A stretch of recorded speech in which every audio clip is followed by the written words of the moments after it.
All right, good morning, everyone, and welcome to the October 2025 meeting of Oldham County Planning and Zoning Commission. I'm Greg King. If everyone would please join me in the pledge.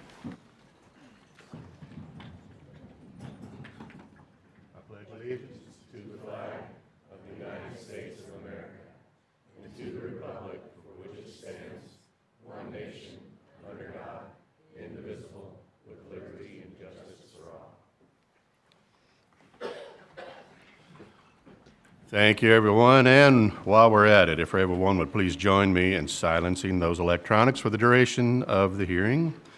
First order of business will be approval of minutes. Can we go ahead and get a motion on the floor? Mr. Elder, thank you. Any edits? Second. Second. We have a second. Thank you. Thank you, Mr. Marsh. Edits? Ms. Jones, you up? Just one tiny thing and a question.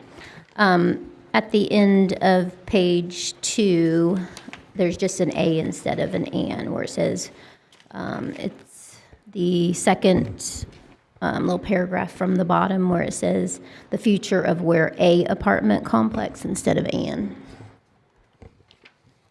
And then I just had a question.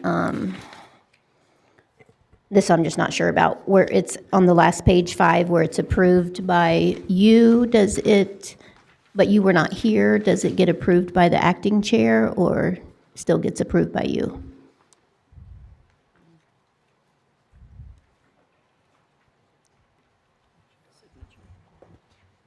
Oh, yeah, we're going to have to update that.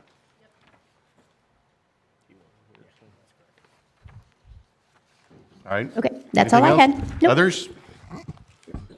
All right, guys, we'll go with a voice vote. All in favor of approving the minutes as edited, please signify by saying aye. Aye. Opposed, like sign. And minutes are approved. All right. First item up, Ms. Edgar, can you read us the docket, please? We want to swear staff in first, or? Sorry. Oh, no, go ahead and let's get staff sworn first. Thank you.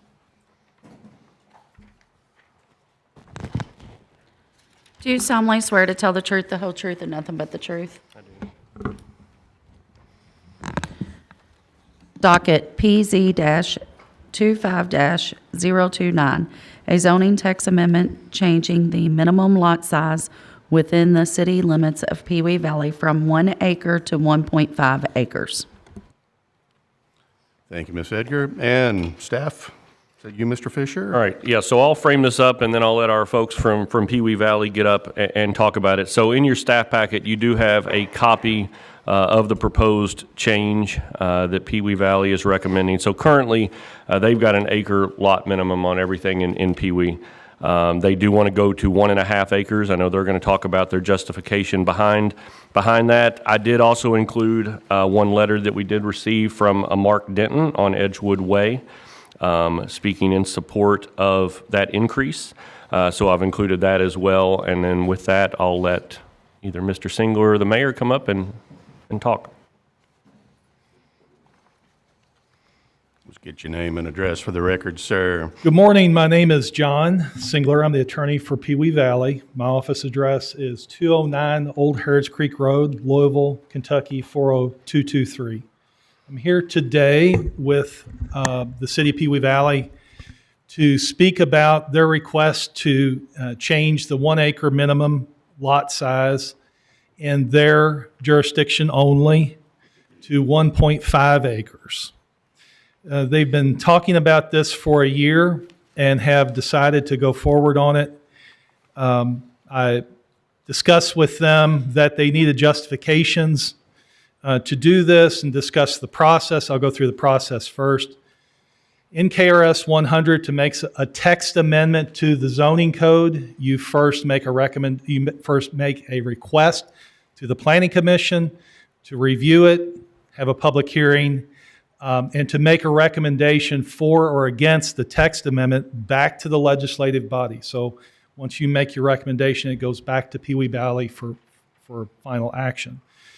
So on to the justification. I worked with them through the course of several meetings to flesh out why they want to do this. And we have three findings that are contained in your record. The first one is that the city of Pewee Valley is characterized by large residential lots with expansive green space and heavy canopy. The character and charm of the city has long been associated with its large lot pattern of development, and that characteristic is essential to preserve the charm of Pewee Valley for future generations. The large lots are as much a part of many properties in the city which are on the National Register of Historic Places as their structures. Requiring the large lots to be preserved limits the ability to break up and develop these historic sites, thus preserving their intrinsic value as historic sites. That's the first finding. Second is preserving the large lots also encourages more green space and room for tree canopy, as well as limiting the amount of impervious surface from buildings, driveways, and parking lots.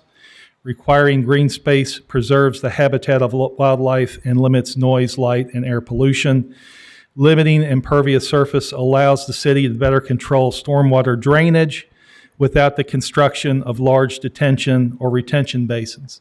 Second finding, I might add on that one that the city is its own MS4 permitter for stormwater and construction, and those types of things are our responsibility. The final finding is Pewee Valley is predominantly served by individual septic systems which need plenty of room for each leach field and future leach fields when, due to the passage of time, the existing leach fields are no longer effective and must be relocated to new areas on the same lot. The city is aware that other jurisdictions require lots to be a minimum of 5 acres if they are served by a septic system for this reason. Requiring large lots means the use of septic systems can continue into the future rather than having to turn to the creation of sewer treatment systems, with all their associated construction impacts and costs.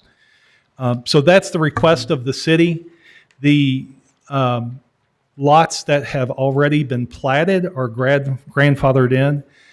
The lots that are in the process of being platted are grandfathered in. There are 2 subdivisions under construction. I'm sure folks are aware of that. I've already spoken to the developers of both of those and let them know that those have to be grandfathered in. It's not just what we would allow, but there's plenty of law that also supports if you file for a plat division before a new regulation takes effect that you're grandfathered in. So I'm open to any questions. I have a member of the Pewee Valley City Council here to discuss anything else that she wants to add to why they decided to do this. So I'll first ask for any questions for me. Commissioners, any questions for Mr. Singler? Seeing none, sounds like you were pretty clear. And I'll introduce Emily Rademacher, one of the council members. Let's get your name and address for the record, please. Thank you. Emily Rademacher, and it's 7616 Woodridge Drive, Pewee Valley, Kentucky. Let's get you sworn real quick. Okay. Raise your right hand. Do you solemnly swear to tell the truth, the whole truth, and nothing but the truth? I do. Thank you.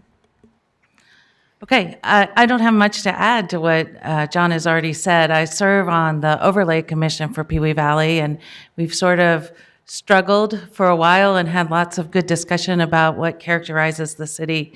And this is what the commission has kind of recommended, that the larger lot sizes and also setbacks from the street, which this would also help kind of define our city, and we're trying to maintain the character and the charm of Pewee Valley. So, and when it was presented at our city council meeting, it had a lot of support from those in attendance, and I haven't received any emails or phone calls from citizens that are concerned by this change.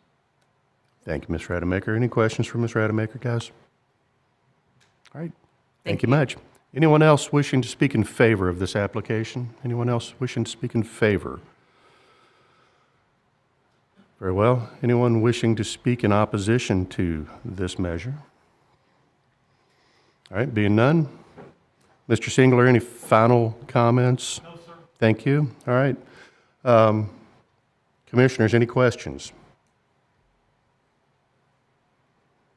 All right, Mr. Fisher. I don't really have a lot to sum up, other than this would just be a recommendation of either approval or denial back to the city of Pewee Valley. Thank you, Mr. Fisher. All right, Commissioners, questions? Floor is open. Ms. Kraus. Regarding docket PZ 25029, make a motion that we accept the request to make the changes that were discussed in the lot size. Thank you, Ms. Kraus. Mr. Baxter, do we have She's recommending approval, right? Yes. recommending approval? Thank you. All right, we have a motion on the floor. Do we have a second? Second. Skip, thank you. All right. Any discussion, guys? All right. Ms. Edgar, we'll move into a roll call vote. Ms. Davis? Yes. Mr. Douglas? Yes. Mr. Elder? Yes. Ms. Kraus? Yes. Mr. Miller? Yes. Ms. Graham? Yes. Mr. Allen? Yes. Mr. Hampton? Yes. Ms. Jones? Yes. Mr. Hayes? Yes. Mr. Klingenfuss? Yes. Ms. Nasser? Yes. Mr. Allison? Yes. Mr. Marsh? Yes.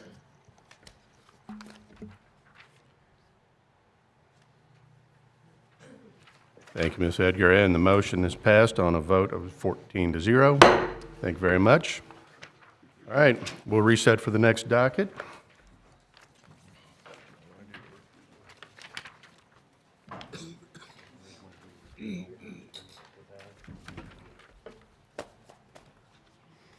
Mr. Chairman, you need to recognize that Mr. Hayes is recusing himself from this, just for the record's purposes. Very well. Mr. Hayes, we recognize you will be recusing on this particular hearing. Thank you, sir.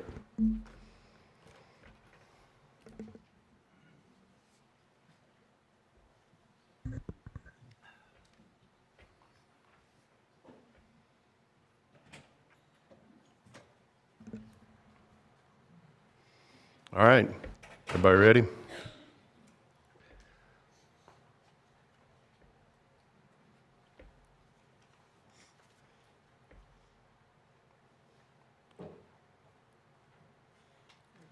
Yes. Docket PZ-25-030, zoning text amendment creating Section 250-340, data centers of the Oldham County Comprehensive Zoning Ordinance. Thank you, Ms. Edgar. And Mr. Fisher, you will have staff's presentation. Yes, I will. So Ryan Fisher, Director, Oldham County Planning. So this is the long-awaited zoning text amendment to create a new section of our zoning ordinance, creating Section 250-340 that deals specifically with data centers. I provided you all a copy of those regulations. This PowerPoint is not going to go over every single part of that ordinance. There's a few things that I did leave out, like the definitions, and not going through those. But other than that, it will cover a good majority. And so we'll just kind of go through page by page on what the regulations have in them, and then entertain any questions that you may have. So on page 1, it starts out with purpose and intent. And talks about what data centers consist of. Networked computer systems used for data storage and processing, and include supporting equipment such as batteries, generators, fuel storage, cooling devices, and renewable energy sources. The regulations established herein are intended to define and control data centers to minimize their impact on surrounding properties, ensure compatibility, and promote sustainable development. The intent is threefold: to protect adjacent land from adverse impacts such as visual light, noise, and air pollution, ensure compatibility with other adjacent land uses and existing regulations, and provide proper notice to the community to promote engagement and transparency in the approval process. So the process, I'll go back over, and I'm not going to go all the way back unless you've been living under a rock. You know what's been going on in Oldham County since about February. So we started this process as far as actually creating the regulations back by taking it through our study review committee. Some of you all are on that committee, so you all know we started that work back in April, and typically that's how our zoning text amendments originate. We go to our study review committee, we talk about those. Since I have been here, most of our regulations, you're talking about 2 or 3 study review committee meetings, and then it comes to you all for a full body. So I say that to say this, is that this has been through a much more extensive process. I had many more meetings with people in the general public about what they wanted to see in the regulations than I've ever had in any other regulation we've ever redone or created here since I've been here. Includes solar panels, short-term rental regulations that we changed, medicinal cannabis, we can go on and on. So the study review committee process started in April. We met on April 24th, we met on May 22nd, and we met on June 24th.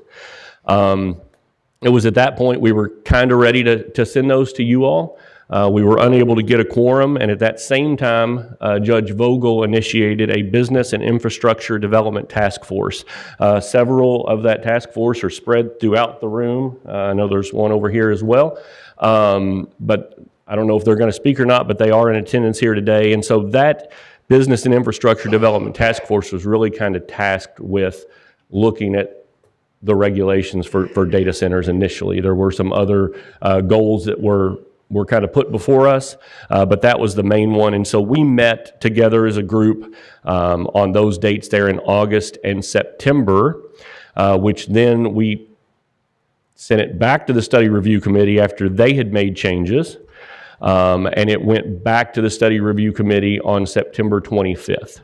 Now, I do have another date down there for the development task force of October 1st, and that's italicized because there was simply a question that the study review committee asked that they would like the task force committee to look at on that September 25th meeting. They did choose to push forward the regs to you all, but that one question had to do with the chart that I believe is on page 3 or 4, I think page 4, that talks about the requirements for setbacks and talk about whether or not we had ever looked at doing some sort of staggered chart to where a smaller scale data center would be a lesser setback if it had joined maybe residential properties. And what the task force group came back with, the reason why we kept it at 1,000, and we'll get into those numbers here in a second, is because the variance procedure is obviously something that they can go for. So if there is a smaller scale, it happens to be within that 1,000 feet, the variance process is still there for them to be able to ask for that variance through the appropriate Board of Adjustment. So that's why they chose to leave that there. So that is why those dates are on there. That October 1st date is when I went back and asked them to clarify a little bit what we had talked about. So that is just a little bit of the process that brings us up to today. When you all are looking at these regulations, and obviously with just like with the last zoning text amendment, this will be a recommendation for approval or denial to all of the legislative bodies, and we'll have to go forward to all of the legislative bodies, Oldham County Fiscal Court, Pewee Valley, Crestwood, LaGrange, with these same regulations since we're a joint planning commission. Tell a little bit about the moratorium that is in place. Most of you all probably know about that, but this was initiated back in fiscal court back in April. And it was designed to give staff time to be able to come up and write regulations concerning data centers. And so you all obviously heard that. It got initiated in fiscal court, but it had to come to you all. So you all heard that case back in May. You all chose to recommend approval of that moratorium. That went back to fiscal court and ultimately was approved on a motion of so they approved their motion on a vote of 4-2 back in July. LaGrange voted to approve theirs as well. I don't know if I've got that worded correctly or not, but needless to say, both City of LaGrange and Oldham County Fiscal Court are under a 150-day moratorium. LaGrange has since, I don't know if they've done their second reading or not, but I know they have done a reading to up their moratorium again because we're up against the deadlines. LaGrange is set to end, I think maybe yesterday, the end of October. Oldham County's was done a little bit later, so their moratorium runs through the end of November. I know there's talk amongst them of also increase in that moratorium to add more time in because of the way the meetings fall and things like that. So either way, there's a moratorium in place, and that prohibits the acceptance, processing, and approval of all applications for the development and expansion of data centers of any size, all private utilities, all private utility buildings, and all data storage facilities within the jurisdictions of Oldham County, as well as the city of LaGrange. So now we'll get back into the regulations, and if we go to page 2, we can look at the zoning districts and location restrictions. So data centers will only be allowed in the C4, I1, and I2 and IPD zoning districts. There is a data center classification chart there on that page as well that classifies those data centers between small, medium, and large based on their building size and their power capacity. If you all have got questions, we can come back to that when we get done. But building requirements and setbacks, the maximum building height, lot coverage, and impervious surface shall be designed by the zoning class which the data center is proposed. So we didn't want to redesign the wheel. There's already, setbacks and building height and lot coverages in place for the existing C4, I1, I2, and IPD zoning districts.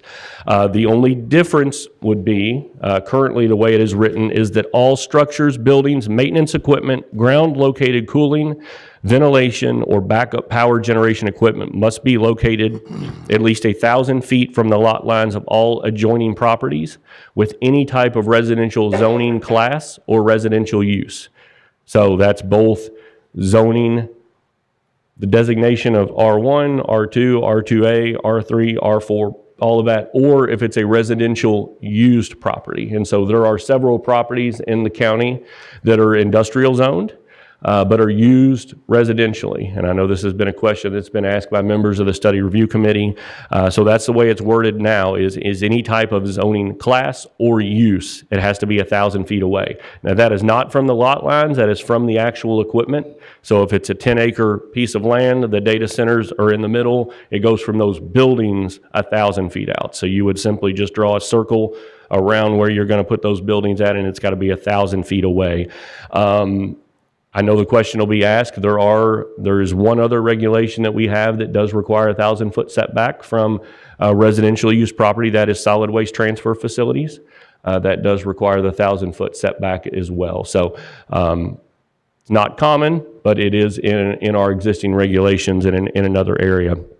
And once again, that measurement is taken from the structure, the building, or that equipment that I referenced as far as ground-located cooling, backup power generation equipment, and so forth. The building requirements and setback charts, which is in page 4, that just shows those different existing impervious surface requirements and lot coverage and structure heights that are in the C4 and industrial zone districts, with the exception of the part in parentheses for the setbacks where it's going to be 1,000 feet if it adjoins anything residential. Building aesthetics and appearance begin on page 5. And this really talks about the principal facade and the main entrance of the building. The intent of this is to make sure that this doesn't look like just a big metal warehouse full of computer equipment, that it actually kind of has the look of an office building, has an offset front. And that's not uncommon in a lot of the data centers you'll look at throughout the country, is that they try to build them to make them look like an office building, fall windows in, things of that sort. So we discussed this section a lot in study review committee, as well as is within the task force group.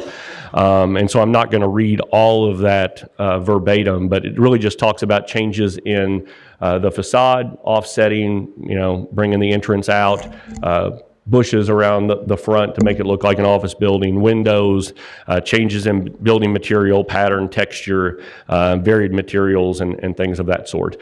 This is in here because we don't really have any architectural standards in the rest of our regulations. So other areas around us, Louisville right now is dealing with their own creation of data center regs. They have a lot of this in existing zoning regulations already as far as what buildings have to look like.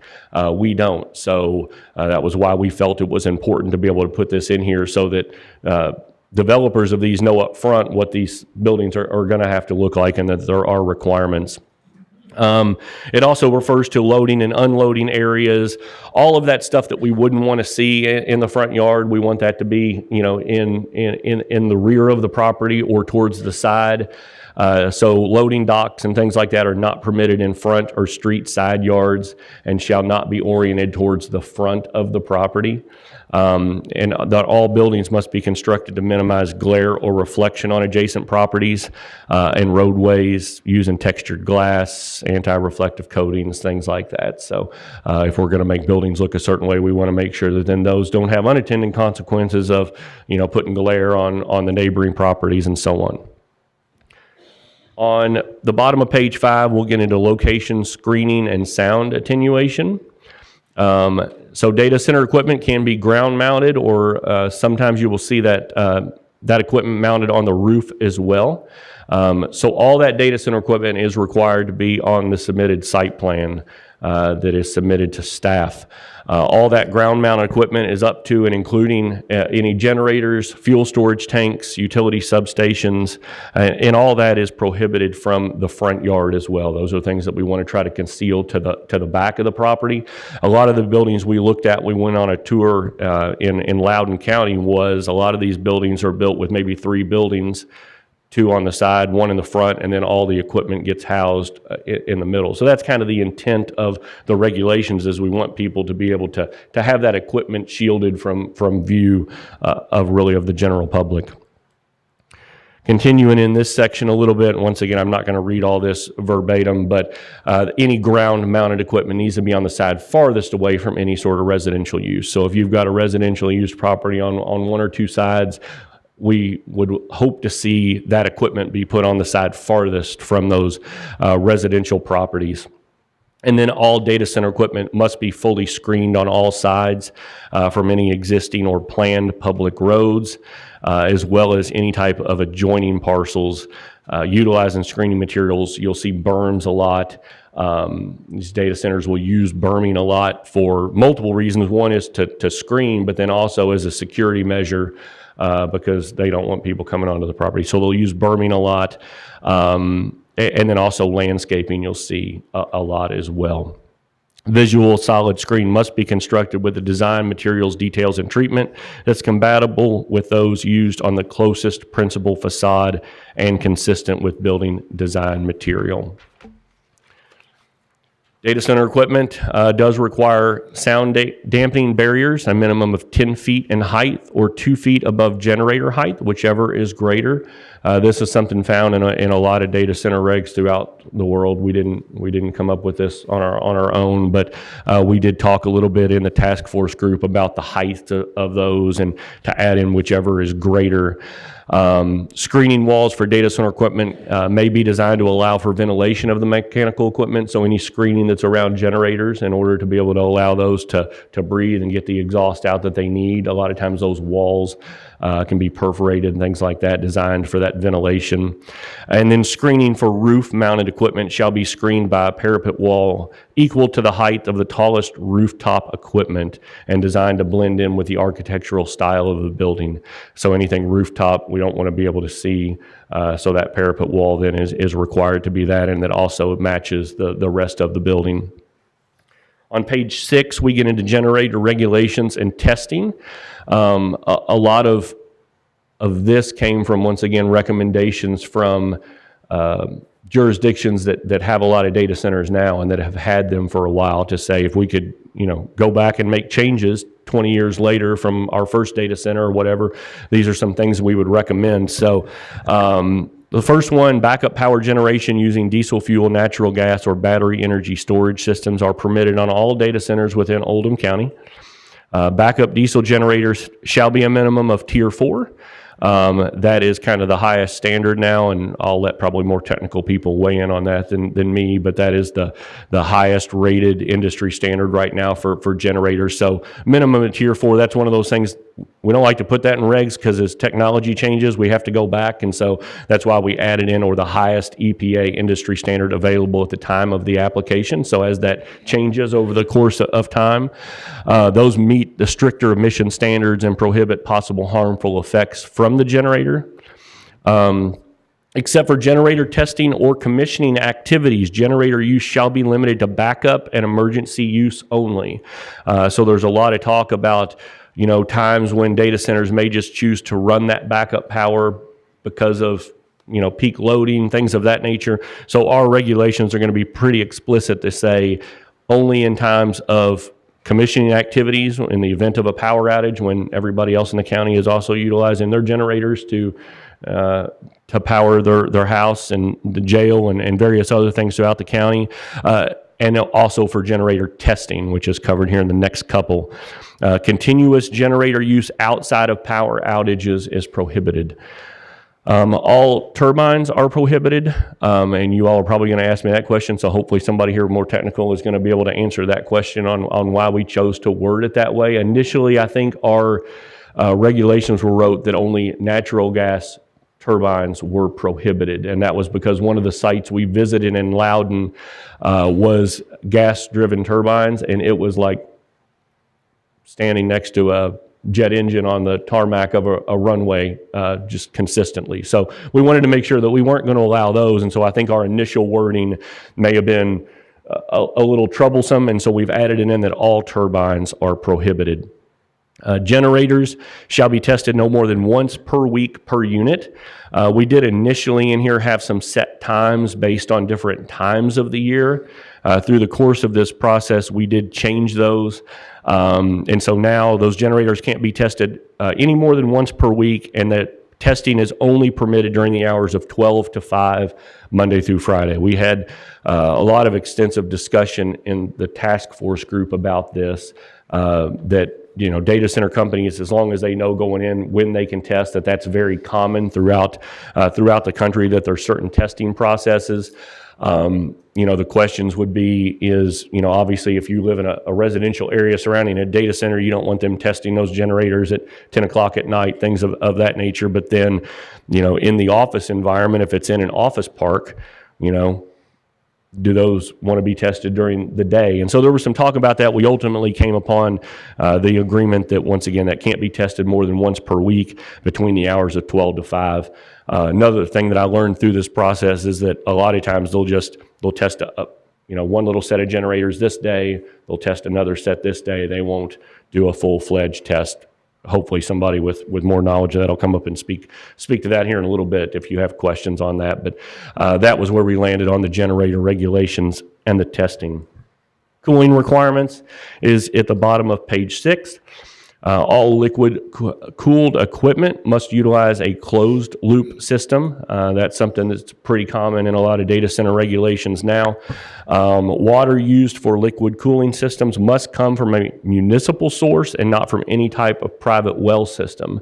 This was added in, I don't really remember when, I think it was still in the study review committee process, but there's a lot of media coverage out there about certain data centers in certain parts of the country that are utilizing private well systems and the issues that those are causing with people on nearby properties. So we kind of worded that to mean that it does have to come from a municipal source and not from any type of private well. Mr. Fisher, hold this thought, please. Commissioners, we have run out of time for staff's presentation here, as well as the questions you may have for staff. So at this moment, we're going to get a motion on the floor for additional time for staff.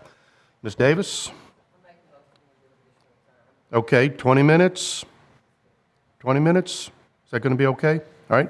We have a motion on the floor to extend staff's presentation 20 minutes. Do I have a second? Mr. Hampton, thank you. We'll go with a voice vote. All in favor, please signify by saying aye. Aye. And opposed, like sign. Mr. Fisher, back to you. All right. Third bullet point there, water discharge for liquid cooling systems shall only occur after treatment if that's required, and only to municipal sewer facilities. And then there is a lot of talk, if you've heard about a thermal energy district. So the way we worded this is if a thermal energy district, known as kind of waste heat recapture, is created and functional, so it has to be both, participation is required for any new data center. And that's something Mr. Hayes, that now serves on the Planning Commission, he had a lot of talk about the thermal energy district. And so what it ultimately came to is that that's a lot of infrastructure to go into creating that. And so the way we worded it is if it's functional, if it's created and if it's functional, that would be a requirement for any data center. Landscape, lighting, and fencing requirements, this one will be pretty easy. It's on page 7. This is one where we do have existing regulations already for landscaping and lighting. So once again, don't reinvent the wheel. So we just put that it shall adhere to those landscaping and lighting standards. Fencing requirements is something that we talked about a little bit because our fencing requirements don't allow a fence more than 7 feet in height. And obviously with security measures and things, you'll want a taller fence than that. And so for data centers, fencing shall not exceed 10 feet in height. And permitted fence materials include aluminum and iron. So we wanted to make sure that, chain link fencing wasn't going to be allowed, anything like that, with the mesh material that they'll put through the fence to kind of limit visibility. We didn't want that. We didn't want any barbed razor wire, didn't want it looking like, a penitentiary, anything like that. So all of those materials are prohibited. And then the other part of that I just included on this slide was security, and that's that any type of video and or audio surveillance shall be restricted to property boundaries and public right-of-way. There's concern with the security of these facilities that they do utilize drone technology and to keep that restricted to their property lines and boundaries and things of that nature. Impact studies, which begin on page 7. So some of these are going to be pretty familiar to you, things that we see all the time, and then others are going to be kind of new and relative to just data centers. And so there's 4 different types of impact studies that we put in these regulations, one being noise, traffic, environmental, and then a health impact assessment after consultation with the health department. They requested that we have the ability for a health impact study in there as well. So the first one we'll look at is noise. That's something that you all don't hear about a lot when you all hear developments for subdivisions and development plans. But as we researched other communities and what they've done with data centers, and on the East Coast where a lot of these data centers are, is that they're requiring now noise analysis to be done at pre-construction of what the existing noise levels are already. So if you think about the one potential location that was talked about on Commerce Parkway, it sits next to an interstate highway, sits next to a train track, sits next to a power plant. What is the existing noise at that general location versus what's the existing noise that if you look at the original site that the developer had proposed on 53, what's the existing noise in that area as well? So we wanted any potential data center developer to have to do a pre-construction noise analysis as well as a noise analysis after construction to see what that noise difference is. That analysis must be conducted, signed, and stamped by a certified licensed acoustical engineer. I did make sure that that was an actual job because at first I was like, is that even a thing? It turns out there are. I don't really know if there's any in Kentucky or not, but that would be a requirement for a data center that they'd get this. The required noise analysis shall ensure a maximum of 55 decibels at the property line for no greater than 15 minutes. The locations of that noise measuring equipment for both analyses shall be shown, or for the pre-construction anyway, shall be shown on the submitted site plan. So they need to show where those noise measuring devices were located. Points of measurement shall be on property lines and generally at points most susceptible to noise from the applicable proposed equipment. So if your generators are located here, we don't want you to put your noise measuring equipment over here. And so we tried to spell that out in the regulations. The noise analysis has to include the date, time, and duration of measurements taken and should be taken at various times of both the day and the night. We know obviously noise at night hopefully is a little bit less than during the day. And so we want those noise measurements to be taken at different times. And then any noise analysis greater than 55 decibels at the property line shall have an abatement plan to mitigate any additional increase in noise. And from a few of the data center folks that were in our task force group, that's very common. The data center companies will be told about that there needs to be an abatement plan. So that was something going into that process. We had not even talked about anything in there about abatement, but that's very common, is that, any type of noise increase above what that, minimum allowable threshold is, needs to have an abatement plan for any increase in noise. Traffic impact study, you all see these a lot with developments. I know Jim Stillman's got some comments about this and maybe the wording of it, but a traffic impact study may be required after consultation with the Oldham County Engineer's Office and be required prior to the Planning Commission hearing. That's very similar to any type of comments that you'll see at TRC from Jim Stillman on developments to say you'll have to have a traffic impact study done prior to the Planning Commissions and enough time for staff to review. The one thing about data centers to keep in mind with traffic is that a lot of the input we got through this process wasn't that it's necessarily the traffic that's generated after the development is built, because these aren't big generators of employees. It's not like an auto plant where cars are coming in and out all hours of the day and night, but it's more about the construction traffic and the years that it takes to construct these facilities and the construction traffic. So Jim is probably going to allude on that a little bit once I get done talking about maybe the wording of this might need to be changed a little bit. We'll get into environmental studies. A lot of these are very similar to what we do now. Charlie Ward with the health department comes before you all a lot and tells you all certain requirements that need to be met from an environmental aspect. So a lot of these deal with that, but pretty much if it's in an environmentally sensitive area, we may require an additional assessment that includes mitigation factors. All of these impact studies, you're probably going to say a lot of these are very vague and it kind of leaves it open-ended. The reason why we did that is because one of the things we learned through the course of study review as well as the task force group was that a lot of these things are outside the scope of planning and zoning. I like to tell people, I'm more of the setbacks person. This is where it's got to go. This is the zoning. This is what you can do in the zoning. When it gets outside of our planning and zoning regs, shouldn't dictate what LG&E is going to tell them for power capacity, or what the water company is going to tell them that mitigation needs to be for their runoff or anything like that. So a lot of these in our regs are vague because other agencies are going to have requirements that they have to follow, and all of that comes out in our TRC process, or hopefully before that even gets to that. So that's the environmental part. And then the health impact, once again, we talked with Matt Rhodes from the health department, was one of those individuals that I met with as we were creating these regs. And he obviously with data centers wants to have more of a seat at the table. Typically it's just Charlie from the health department, but obviously consultation with the health department, they will determine whether or not a health impact assessment is required. And obviously that's going to be something very different between if you've got a small scale data center versus a hyperscale. And so we did write in there anything that's going to be considered large hyperscale will automatically require a health impact assessment. All of the other ones, if it's a medium, if it's a small, maybe based on where it's located, things of that nature, the health department would like a seat at the table at TRC to obviously tell them whether or not a health impact assessment would be required.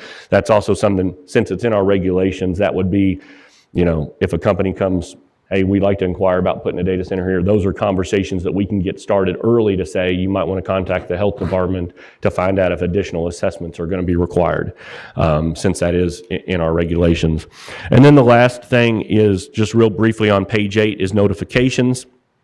And that's just really kind of spelling out, just because the nature of these is so different, of requiring a neighborhood meeting prior to filing an application. So currently right now, anything that requires a zoning change obviously has to go through and have a neighborhood meeting before they come to you all.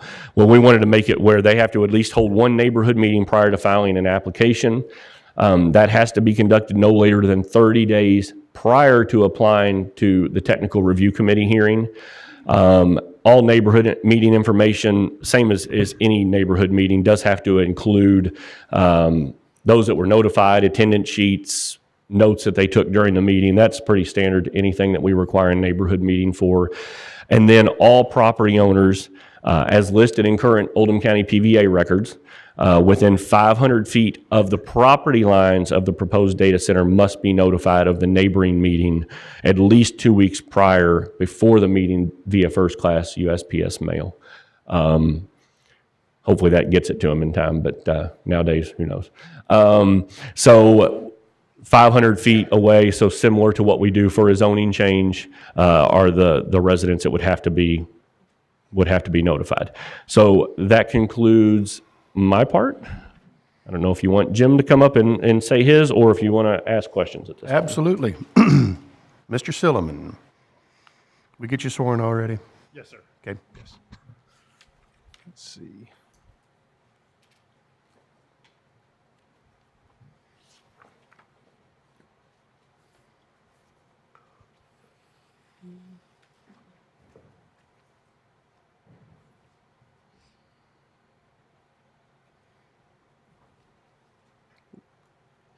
Okay, as Ryan mentioned, I do have something about the traffic I wanted to mention, but also these are just a couple definitions I wanted to make sure we were clear on. In Section 3 of the cooling requirements, it mentions treatment potentially being required prior to release to municipal sewer facilities. And I just want to ensure that the intent of the document doesn't confuse this with the terminology that we utilize, and we're permitted through the Division of Water for the MS4 permit, and MS4 stands for Municipal Separate Storm Sewer System, so it includes both municipal and sewer in our terminology for our storm sewer system throughout the county. So if the intent was to limit this to like pipe systems within a city, just want to make sure we don't have to clarify that. I think alternatively, maybe the solution would be to require or put in this note that they're required to apply and obtain an NPDES, the National Pollutant Discharge Elimination System permit, or KPDES through the state to address that.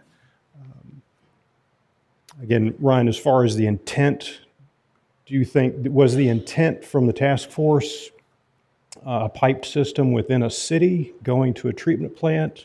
Or could this be resolved by leaving that definition and just adding that a KPDES permit is required? Which has limits on water quality through the state. I mean, I think that was the intent, to talk about it being, via a pipe system, but I'll be frankly honest that this has had so many changes. I really can't remember when that one got put in and when it didn't. He did go back through the notes of the task force group, I think, as well as study review to find out maybe when that was changed. And I don't know if anybody else that's maybe going to speak has better knowledge of that. But we could also put in there that permit is required. All right, and would you repeat what type of permit that you just referenced? The NPDES or KPDES permit. And those are administered by whom? The state. The state. Division, or the Kentucky Environment and Energy Cabinet. All right, and how would they differ from what we're looking at now? Well, it just I think clarifies what they have to meet because it's difficult again with the terminology, because our stormwater system is defined as a sewer system. Most people, I think a lot of people, when they think of a sewer system, think of a sanitary sewer or a piped system, and it just becomes confusing. So just to add some clarification is all I'm looking for. Okay. And maybe we could keep the terminology as it is and just add on the KPDES permit. All right, thank you. So the other comment I had was just with regard to the traffic, and this is, Ryan mentioned this. The way it's worded right now, it refers to a traffic impact study. Well, we have a traffic impact study and traffic assessments that are clearly defined in our Oldham County subdivision regulations, and those are really based on capacity. But the discussion really that we've had in the background from the task force and SRC, I think, and other discussion in the community has been construction traffic. And the traffic impact study really addresses the future traffic generated by a development. It doesn't analyze the traffic impacted by on a roadway by construction. And I think we've seen in a lot of these data centers we've seen, they don't have high traffic volumes, so they may not ever warrant a traffic impact study or a traffic assessment. But we are interested in the construction. So I'm proposing we change that to a roadway impact assessment, not to be confused with a traffic impact study. And then we can just add the note I've got to the end that says to evaluate the potential impact of construction on the existing road system.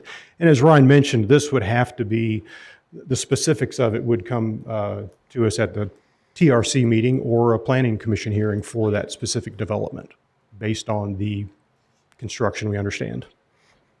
Okay. All right. Anything else, Mr. Silliman? No, sir. Thank All right. you. Commissioners, questions for either Mr. Fisher or Mr. Silliman? Please. I have a question for Mr. Fisher. Hang on. Under generator regs and testing requirements, there is a requirement for tests of no more than once per week and only between the hours of 12 and 5. I don't see anything about the length of time for a test. Can they, the way I read this, they can potentially test from 12 to 5 consecutive hours. Way it's worded, I think you're going to find out, and once again, I don't know if people are going to come up and talk or not, but that you're not going to have them see that because that's money. So. Under the noise restrictions, that it might fall under that, a maximum of 15 minutes for 55 decibels or above. But if that test doesn't quite reach the 55 decibel level, then it could potentially exceed 15 minutes. Correct. Up to 5 hours. Mr. Allen, anything additional? No. Okay. Ms. Davis? Yes, I'm particularly interested in what happens to these buildings if they decide they don't want to use them anymore. Do they have to tear them down, or what do they do? As a child, I grew up in an area where this happened. There are a lot of buildings were left, and they just moved off and closed their businesses. So the initial draft of this did have a section in there for decommissioning. Once again, that's something that we also have in existing regs. We have it for cell towers. We also have it for solar panels. That's the one I always forget. So we have it in there for both of those. What we learned through the task force group is that what you find a lot of times is that these won't just get completely decommissioned. And so what you'll find is either similar to a cell tower, because if you think about it, if you're those of you who've been on here for a while, have you all ever seen a cell tower in this county actually decommissioned and torn down? So what they'll do is if Verizon decides they're going to stop using that cell tower, they then sell it to AT&T. And so what they said is what you'll find is very similar with data centers, that they will either find another client to be able to use that existing building, or what they will do is go down to bare minimum output. And once again, I'm not a computer person. If I was, I'd be working somewhere else making a lot more money. But what they would do is have the bare minimum output to still consider that building functioning. So, but what would we do if they didn't mint them out or something? What if were they going to sit there and fall down? Well, but that's, the point of it is that's every building in the county. Is every building has that potential to close down and not. So once again, what we were tasked with is trying to create a regulation, but not singling out one industry. And we have with a few things in this regulation already, but not to single out one existing industry when we know that the gas station that sits on the corner, which has a fuel tank in the ground, could potentially sit there for years and years and years vacant. And so how we did that was not the easiest task in the world. So that was something we found out. So that decommissioning section was ultimately taken out. And then study review committee, when we took everything back to them, also approved of all of those changes. So the decommissioning section was completely taken out of the document before it's gotten to you all. But But these size buildings and the amount of them is a lot more than would be typical for one gas station. Right, but not for a factory sitting over on Quality Place, which is the same way. Can we give them a time frame, for instance, like a year, that they have to either rent them out or do something with them or tear them down? Said that was in there, it's been taken out. Hang on a sec, everyone. So, once again, we've used up our time. Commissioners want additional time for staff and questions of staff? Yes? Okay, how many minutes? How many minutes you want? 20? She said 30. 30 minutes is allowed. Do I have a second? Second, we have a second, thank you. And we'll go with a voice vote. All in favor, please signify by saying aye. And opposed, like sign. All right, 30 minutes, Ms. Edgar.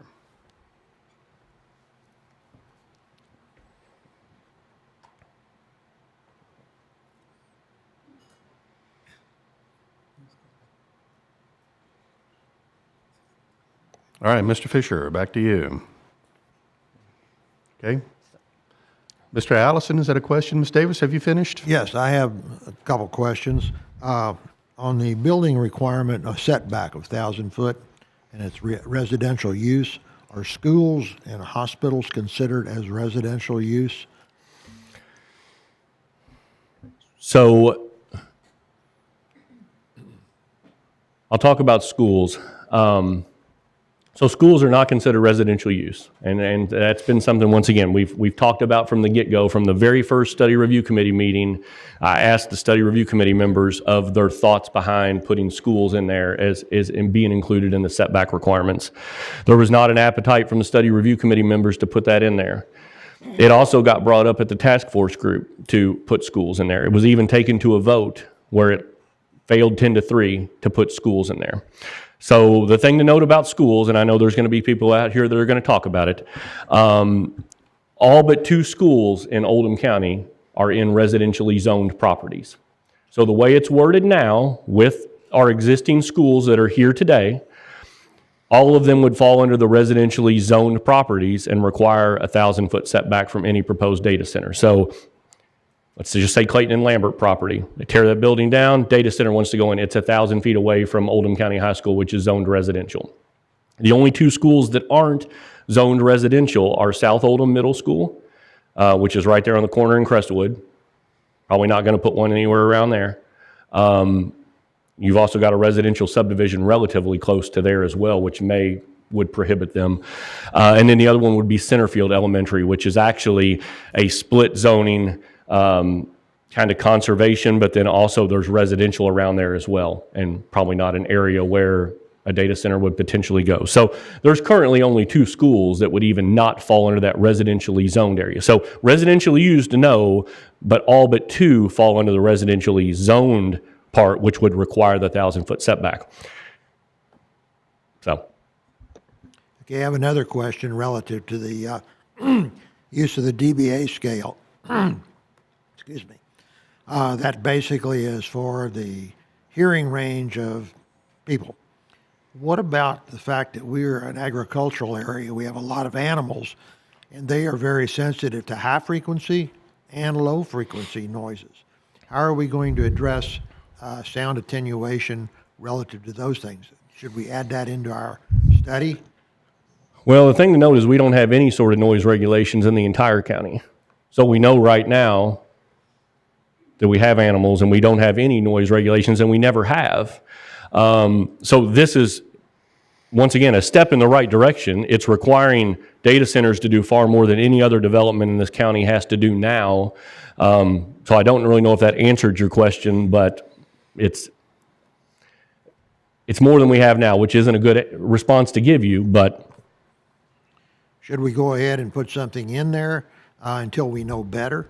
I hate to see data centers come into an area where they're generating high-frequency noise within 1,000 foot of residential areas, and all the animals in there are picking up these high-frequency noises, which are bothering them.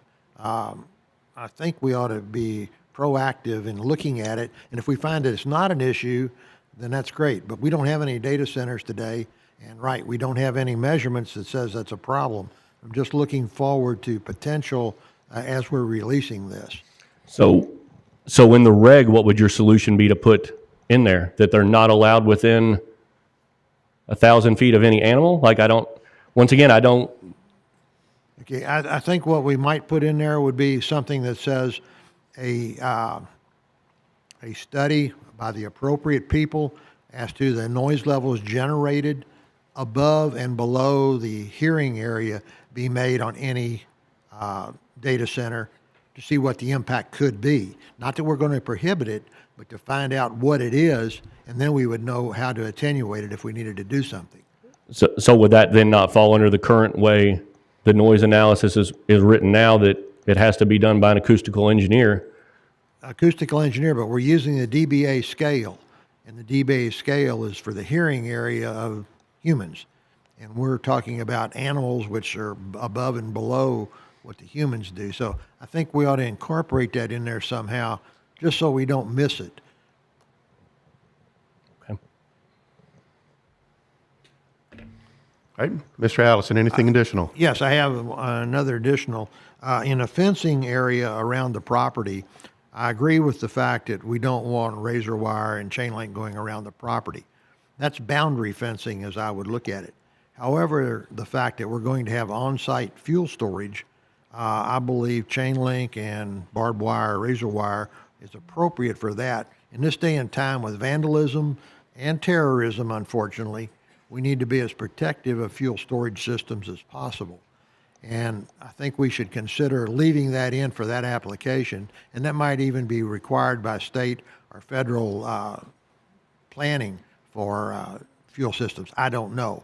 But just to say that we can't have any type chain link or barbed wire on the facility, I think we'd be missing something there, especially in terms of fuel storage.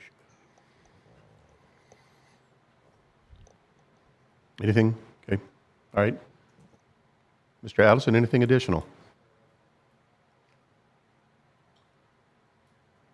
One final thing, the 500 foot that we have to notify people of relative to a data center going in. Why wouldn't it be out to 1,000 foot to be just consistent with the 1,000 foot from the closest residential area rather than the 500 foot? What was the thinking there? Well, I mean, it started out recommendations from individuals wanted a 2.5 mile radius notified. So first off, cost, time it takes staff to mail all those letters out, which once again, not an excuse, that'll get done. But that notification is at least consistent with what we currently do with the zoning map amendment.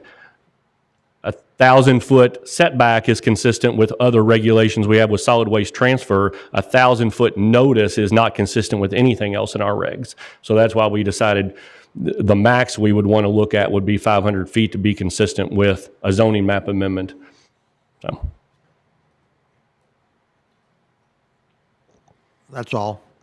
Thank you, Mr. Allison. Mr. Miller, you're up next. Just, there was some discussion earlier from one of the other commissioners about engine generator testing on site, and just for their edification, there's two different types of testing that takes place with engine generators, emergency generators. One is just an engine test itself. That's a fairly short-term, short-duration test. The second test is a fully loaded test where they put a full load on the generator itself. Now, in the aviation context, which I'm familiar with, that type of test lasts about an hour to 2 hours, but is done much more infrequently than the engine test itself. So I'm not going to tell you what the manufacturer's recommendation is for that. It varies from manufacturer to manufacturer, but that's usually about an hour or two test. And that doesn't happen weekly or monthly. It's more stretched out than that from a testing standpoint. So just keep in mind that there are two different types of engine tests. One's a shorter term, one's a longer term, but none of them that I'm aware of would exceed your 5-hour limitation that you've got in your proposed regulations right now. All right, thank you. Anything else? Okay. Please. I would like to address the decommissioning that was mentioned earlier. You'd said that currently, we don't have gas stations and factories that have the concern of decommissioning. But if we also allow that for the data centers, aren't we continuing to go down the road to make more factories, gas stations, and now data centers that are going to be sitting there potentially without another replacement for that building? So would it be better for us to consider having the clause for decommissioning for data centers and revisiting gas stations and factories down the road so that we're consistent? Yeah, I mean, you're more than welcome to add anything you want back in at this point. All right, Ms. Davis, I'll be right with you. Mr. I didn't get an Klingenfuss? answer to my Hang on, Ms. question. Davis, I've got Mr. Klingenfuss up. With regards to the livestock, I believe that's property's going to be zoned AG1, which is residential also. So wouldn't the 55 decibels come into play there? Because it is basically residentially zoned. Correct. I mean, you're looking at the potential for one to even be located next to that. And the point behind it was when we look at C4 and all the industrial zonings, there's not a lot of that property in Oldham County. And so when you look at the industrial zone property specifically, that either aligns with the interstate or the rail line.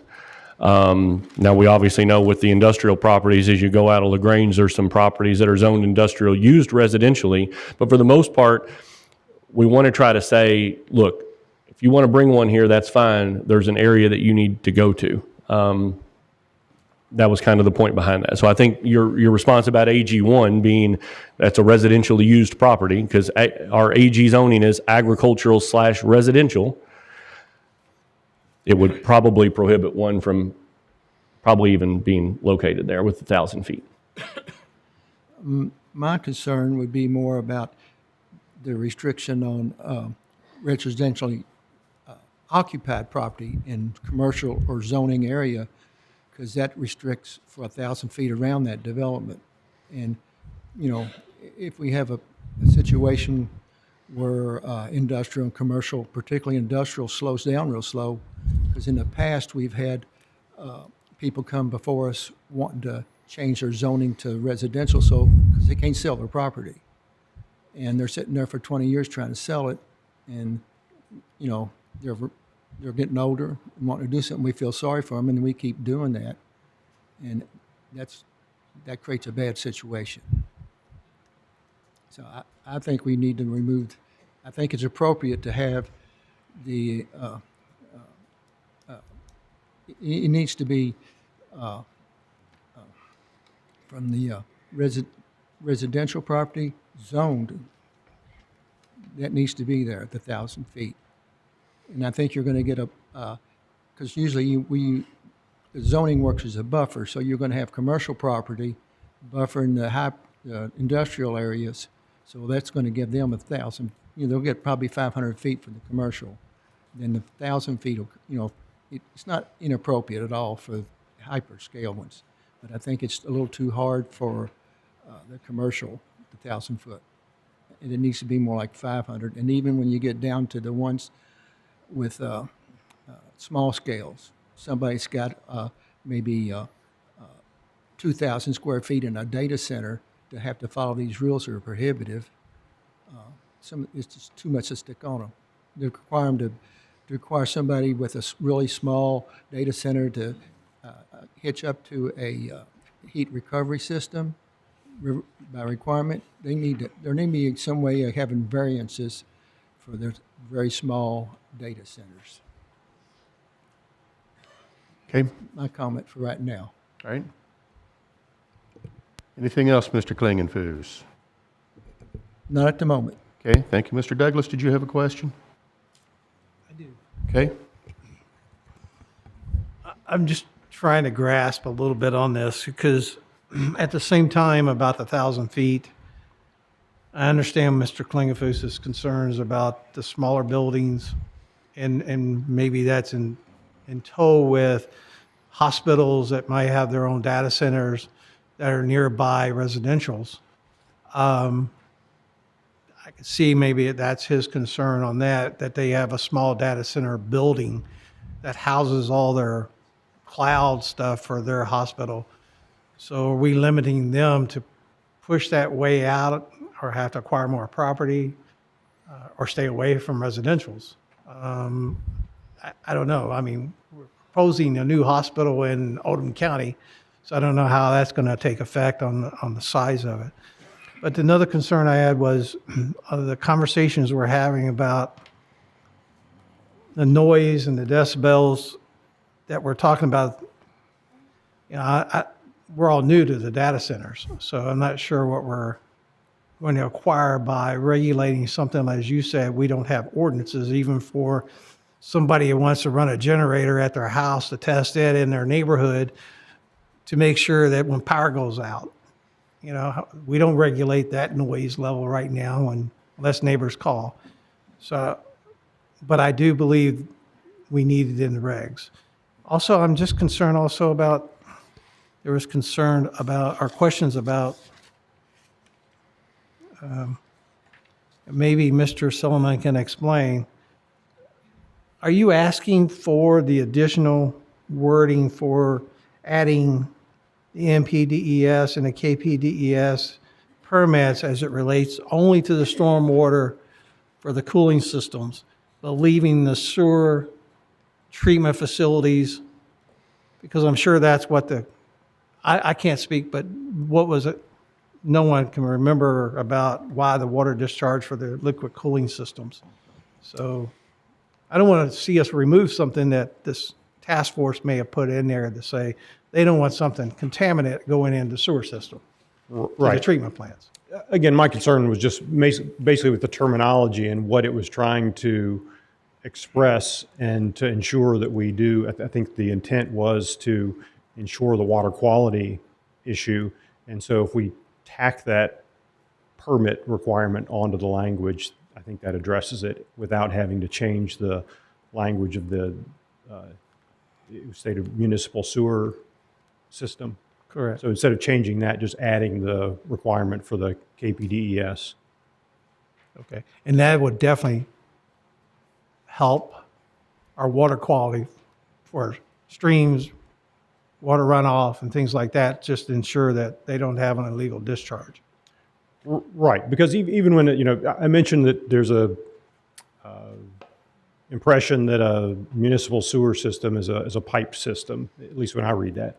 And that may not be, it may not be better to put it into a pipe system because then it transfers the water faster to an endpoint, where if you put it in a ditch system, the nature's allowed to biofiltrate it somewhat.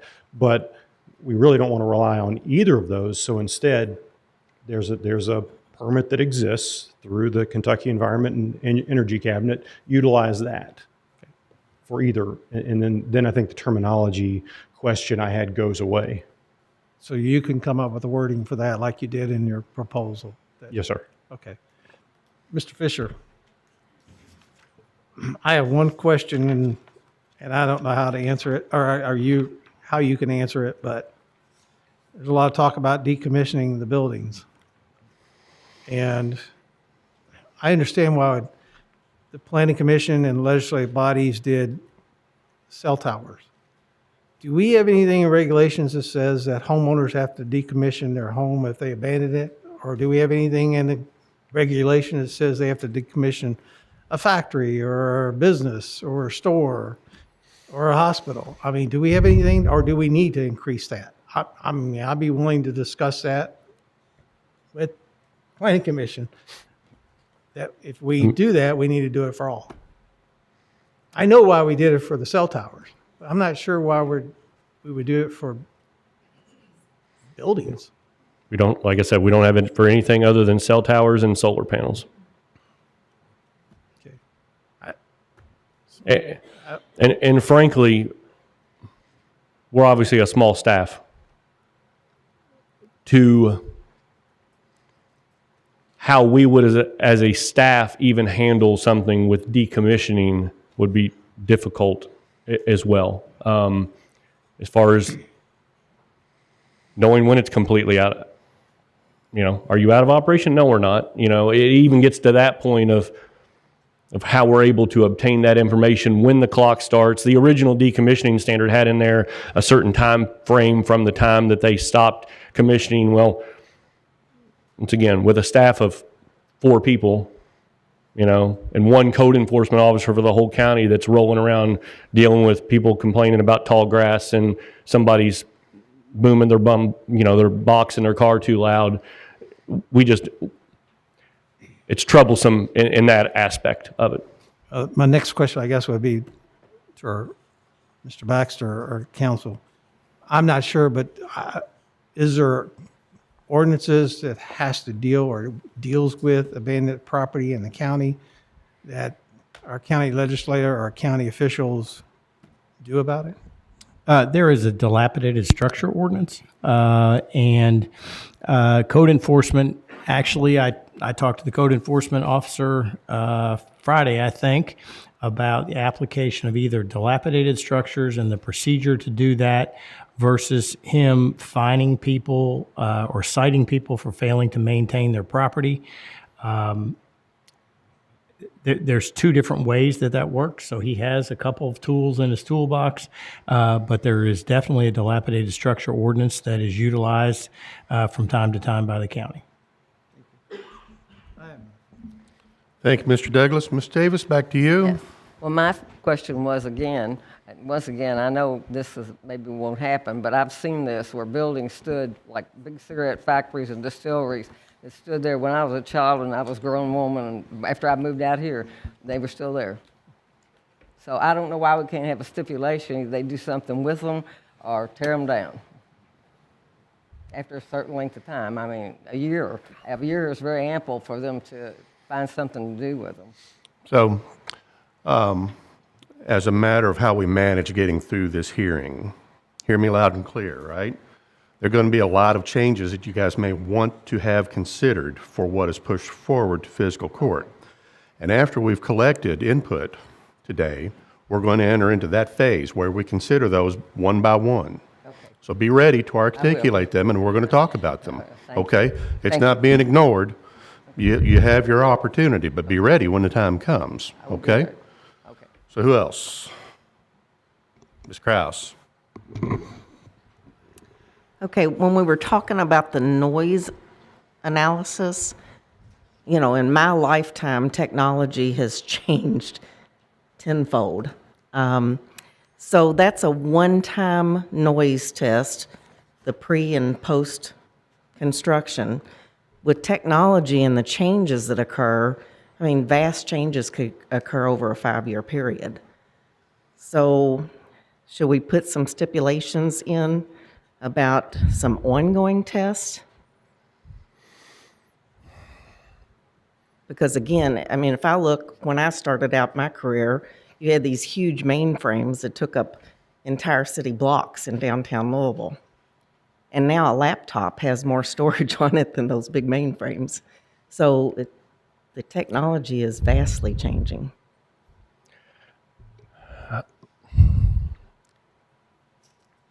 Yes. I don't know how to answer that. And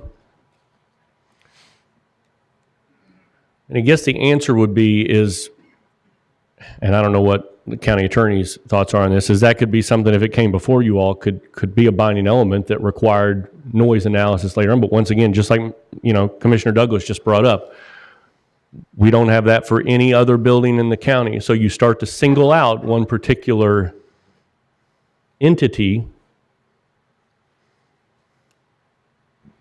which makes it difficult. Yeah. We don't require the traffic analysis that's done for a Walmart to say in 5 years, is that traffic analysis still, and make them then go back and do additional road improvements because their Walmart is generating more people than what they anticipated. I think that gets on a slippery slope when we start requiring people down the road after approval to continue to do things. Now, if it's a concern noise related 5 years down the road, we utilize the procedure that we do with anything, and that code enforcement then investigates, and they could be, cited with a citation, brought to the code board, whatever that might be. Have a lien placed on the property and go down that whole route of that in the event of a noise issue. So if 5 years down the road, the residents are going, hey, this noise is out of control, at that point, we could do that. I just think it gets on a slippery slope if we start making requirements for additional, and then what do we make those timeframes? What if there's no advancement and we're making somebody go and spend money to do a test 5 years down the road? I just don't know our ability to do that with the planning and zoning reg that the approvals. Okay, so there would be a process that people could go through to bring that to And there's always a the attention. process, right? We have binding elements, we Okay. have variances, we have waivers. And I think one thing to keep in mind, right? Perfect is going to be the enemy of effective in this space. You're not going to come up with a perfect regulation. Don't fool yourself. I've seen enough of this to know that it's not going to be that. Yeah. But it needs to be something, I think, is one of the things that we probably need to recognize here today. And I So, had a yeah. second question too. Go ahead. So there was some discussion about the fuel and possible theft. If I understood correctly, any fuel or anything like you described, there might be two buildings on the side, one in the middle, and all the equipment would be behind that. Can I assume like the fuel would be behind that? And if they wanted to build or put a fence around the equipment, fuel, or whatever, that they could put a higher fence just because it's contained within and isn't visible from the street. Is that true or not true? It's just the outer part that you're restricting the fencing, right?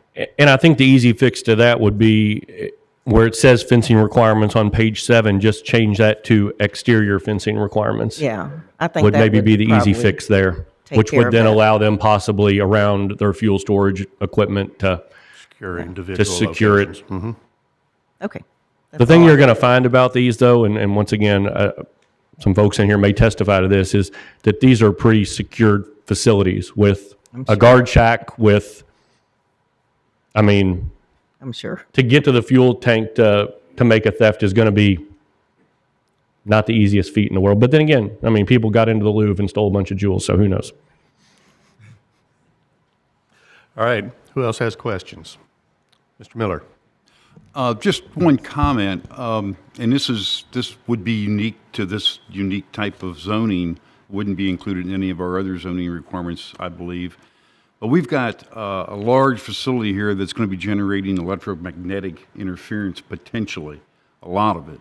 And with the rapid advent of satellite technology for digital communications, that could be, I believe, something that gets more serious consideration as time goes on, Ryan. And so I would ask that we entertain the requirement to require a Federal Aviation Administration airspace and electromagnetic study so that we don't create a navigational problem for aviation particularly that flies across Oldham County. And we are a gateway for Louisville International Airport for traffic coming in, as well as a flight training area for both Bowman Field and Clark County Airport. So I think it's something that we may want to consider requiring because, again, it's a unique item to this particular type of development. Thank you, Mr. Miller. Anyone else? Ms. Jones? I just had a question at the top of page 7 for the thermal energy district. Now, if that is put into place, would it be, and it says here for any new data center, but would that be put into place for, previous data centers or even other industries that might be affected or need waste heat recapture, or would that strictly be for anything new from that point forward? Once again, I'm not your expert on the waste heat recapture, and I don't know if he has completely left the building or not, but it is my understanding that you could tie in to that if it was done, but to have a requirement that any previously approved facility would, I don't believe we wanted to put in there at this time. But I think when we talk waste heat recapture, I think I think it's a great idea. It's a lot of work, and it'll be a lot of time off. I'm fairly certain probably none of you all will be on the planning commission if and when a facility like that is developed. And I know I won't be here, so. Ms. Jones, anything? Okay, yes. Just some clarity on the noise. Like this says, the required noise analysis shall ensure a maximum of 55 dBA at the property line for no greater than 15 minutes. I mean, could they cycle 14 minutes at a time louder? I mean, it just doesn't seem very clear to me. And then also on F, where it says any noise analysis greater than 55 dBA at the property line shall have an abatement plan. So I don't really know much about the dBAs, but it just says, so if it's 100, they just have to come up with an abatement plan to mitigate any additional increase. So, I mean, those two things just are not very clear how they're worded to me at all. And I feel like someone trying to get around those things could easily do that. All right, so you have a recommendation for how to reword that? No, I don't. Okay, give me a sec. Give me a sec here. Okay, guys, we're once again at the end of our time. Looks like we need more. Mr. Marsh? Mr. King, can I request a 10-minute recess before we put more time back on? You certainly can. Let's do that. 10 minutes.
All right, where were we? More questions? Let's see, we are out of time for commission questions. You guys wish to have more time? May I make a motion to add 10 minutes? 10 minutes. I have a second. Second, voice vote. All in favor, please signify by saying aye. Aye. And opposed, like sign. And 10 minutes, Ms. Edgar. All right, who's up? Ms. Jones, please. I think you were just asking me if I had a way to word that. Yeah. And I don't have an exact way to word that. It just, so are they allowed to go above the 55 dBA as long as it's less than 15 minutes at a time?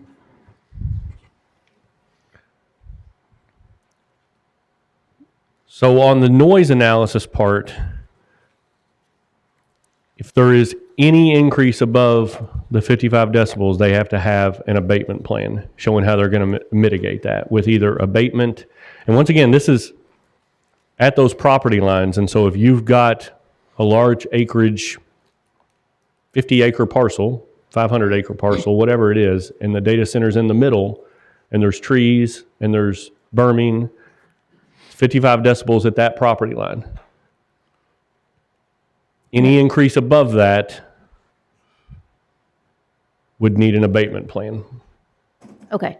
And I think where it says here to mitigate any additional increase, it sounds like, no matter what it is, you just need to mitigate any additional increase instead of saying, anything over 55 needs an abatement plan to. So that's, for instance, if you take the Commerce Parkway location. We know probably with the noise of cars coming down Commerce, with the interstate, with, train, whatever, airplane flying over, power plant, that's probably going to be over 55 decibels right now. Mm-hmm. So any increase above what it is, let's just say it's 75, any increase above that, how is the data center who's generating additional noise going to have an abatement plan to mitigate that?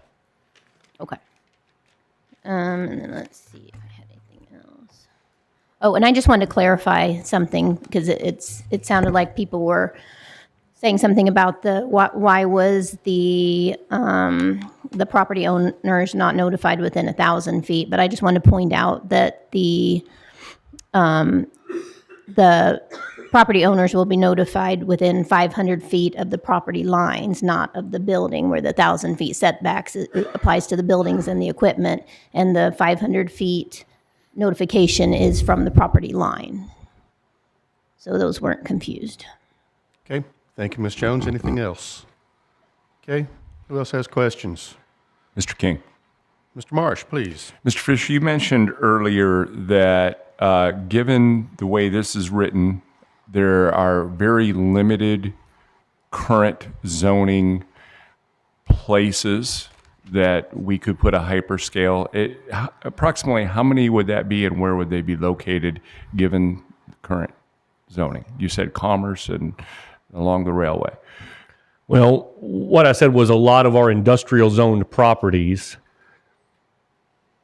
fall alongside the interstate, fall alongside the rail line that runs through town and out of town. So that's where you'll find a lot of the industrial zone. The IPD district is obviously Commerce Parkway has a very big part of it.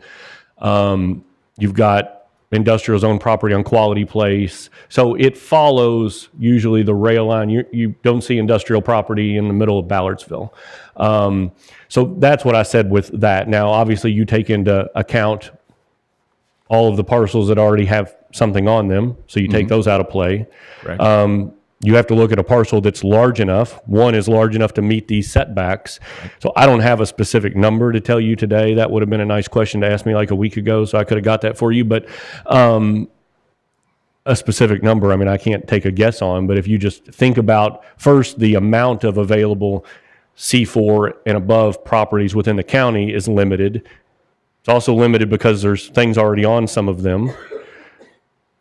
And then the size parcel that would be needed for a data center, it makes it a pretty limited option. Now, there's obviously a zoning process that you could do, so I'm not going to say that it's, you could look at an agricultural piece of land and somebody attempt to do a zoning change.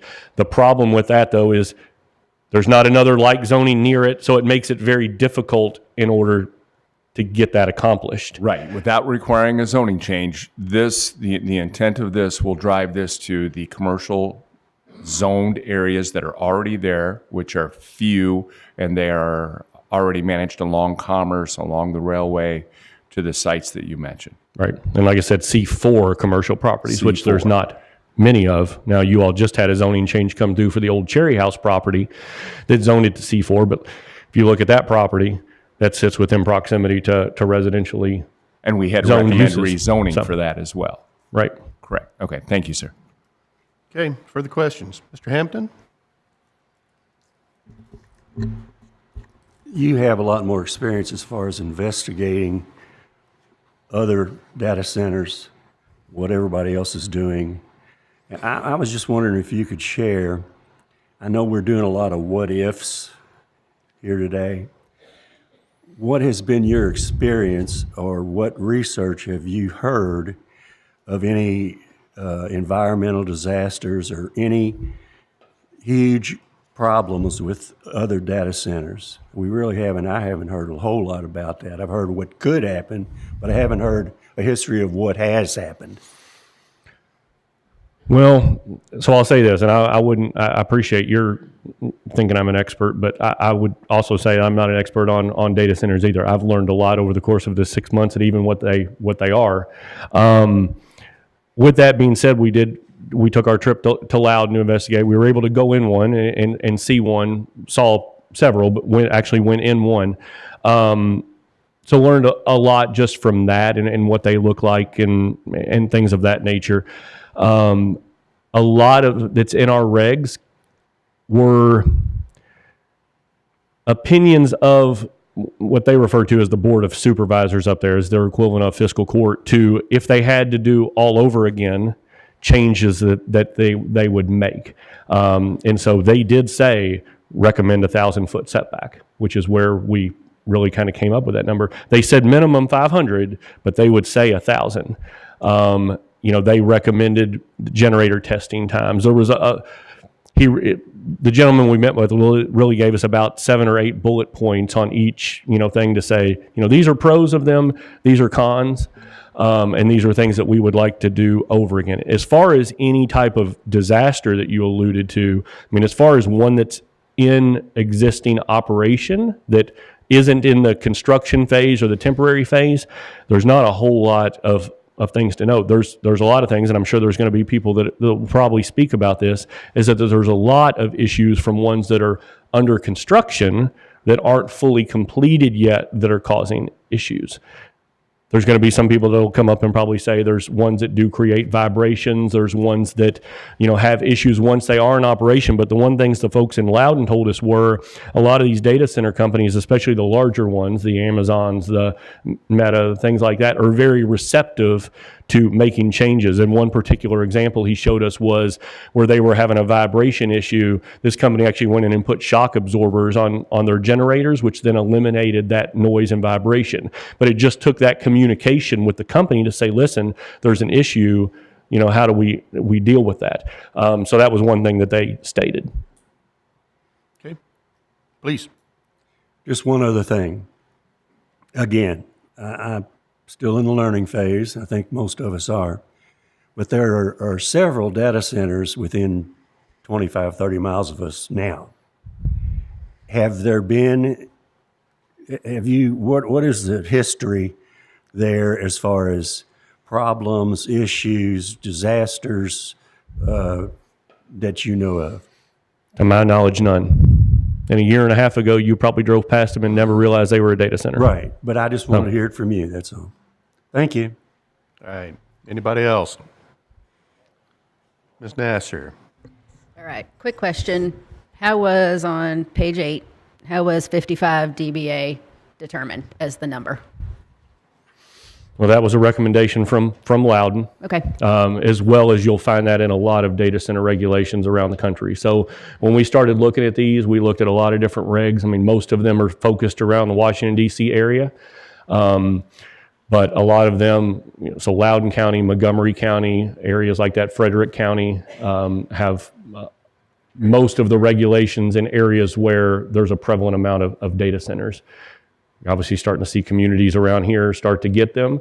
Really at this time, there's no Kentucky community that has any sort of regs. So I think we're sort of the guinea pig among the bunch. But so we investigated a lot of those, and then, like I said, had a lot of individual meetings with people in the community, groups. It's, again, Matt Rose, the health department, but the 55 decibels actually was one of the recommendations that Loudon made. Okay, and one more question. Because I can't recall seeing one before, what does a health impact assessment look like? You would have I to know ask what a somebody from the traffic health study looks department. like, I but- cannot answer that question for you. You'd have to ask somebody from the health department. They just made sure they wanted it to be put in there. So Is anybody here today that? I do not know. I don't see him. Okay, that's it. Yeah, all right. We are on time, so. I'll make it quick. That's the bell, we're out. So, what do you want, 5 minutes? It will take 3 minutes and Take depends 3 on who's minutes, 3 answering. minutes. Do I have a second? All right, all in favor signify by saying aye. Opposed, like sign.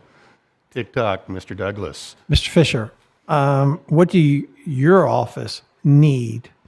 Because there was a lot of talk about the 55 decibel and the code enforcement officer. What does your office need from the county to enforce that? To be having someone certified and with the equipment. What do you need?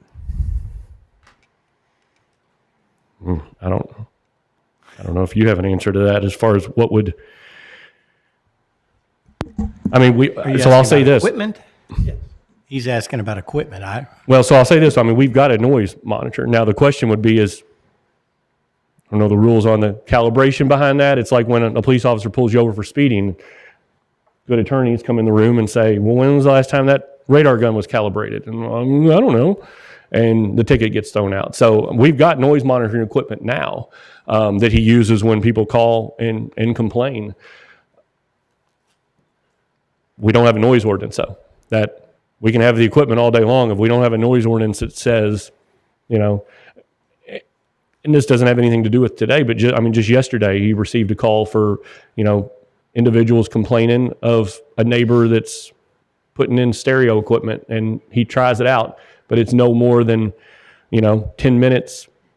Is that a nuisance? And so everything sort of gets grouped in right now in the nuisance ordinance as opposed to noise. So my question is both to our legal and to you.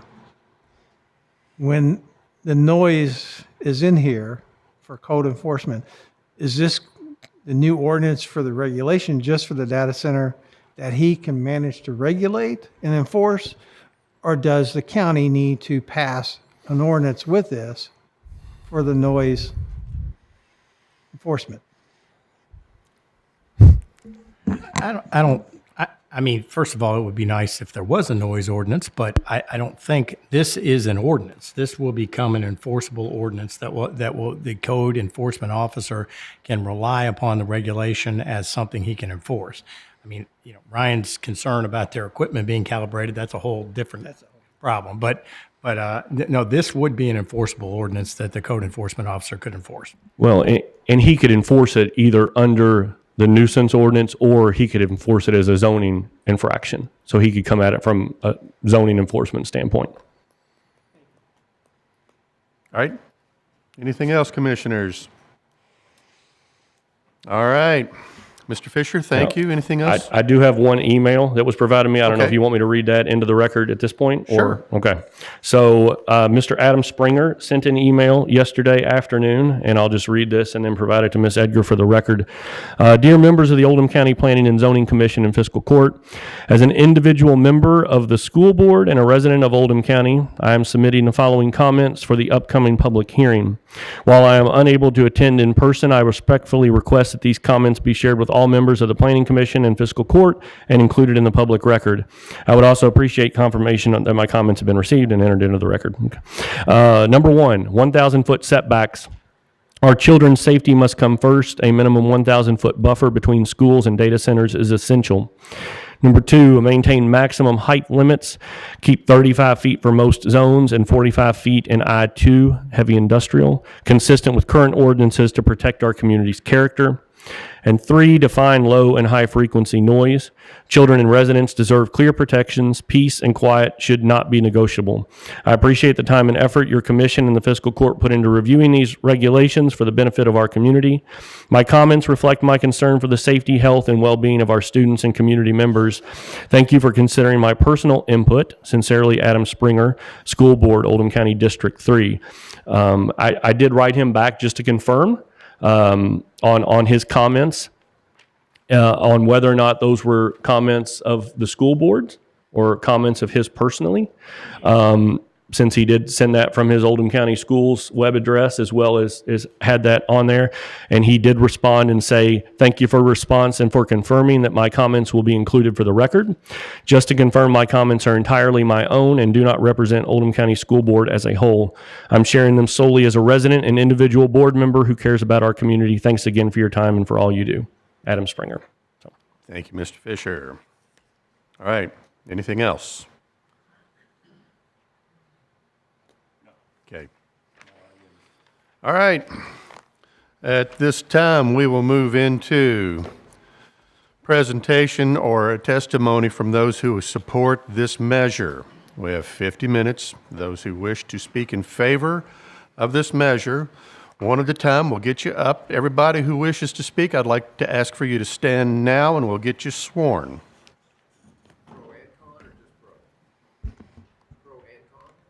We can go ahead and do both. That's fine. We're just going to swear you in.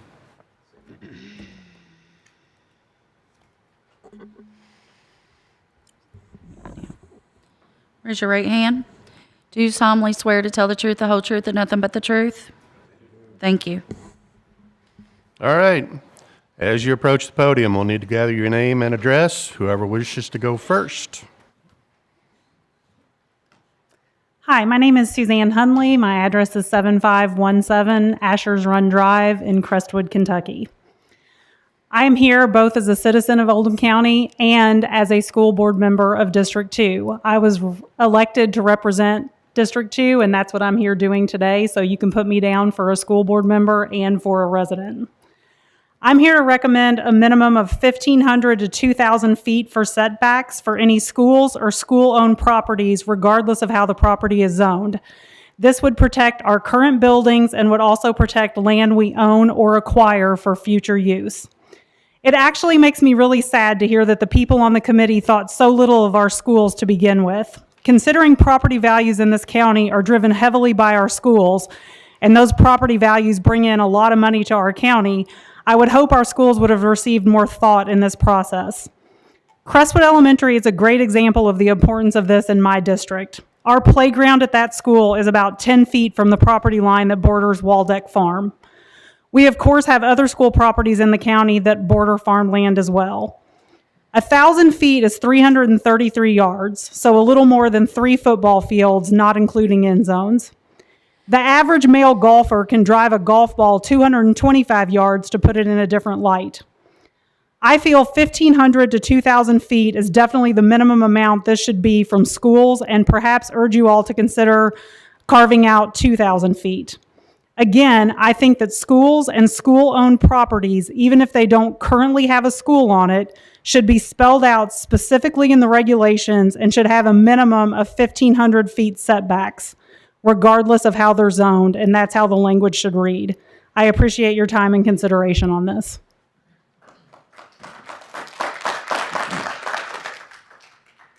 Leo, 3001 Winters Lane, LaGrange, Kentucky.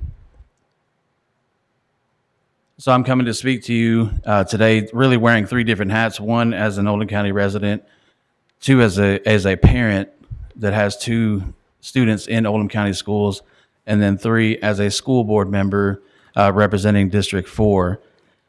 This conversation, is very helpful, and I appreciate the commission's work. I appreciate your work, all that you're doing on a day-to-day basis. I know much of what you do is often goes thankless, so thank you for everything you're doing. I also want to come and communicate support for sensible and responsible setback requirements for these data centers.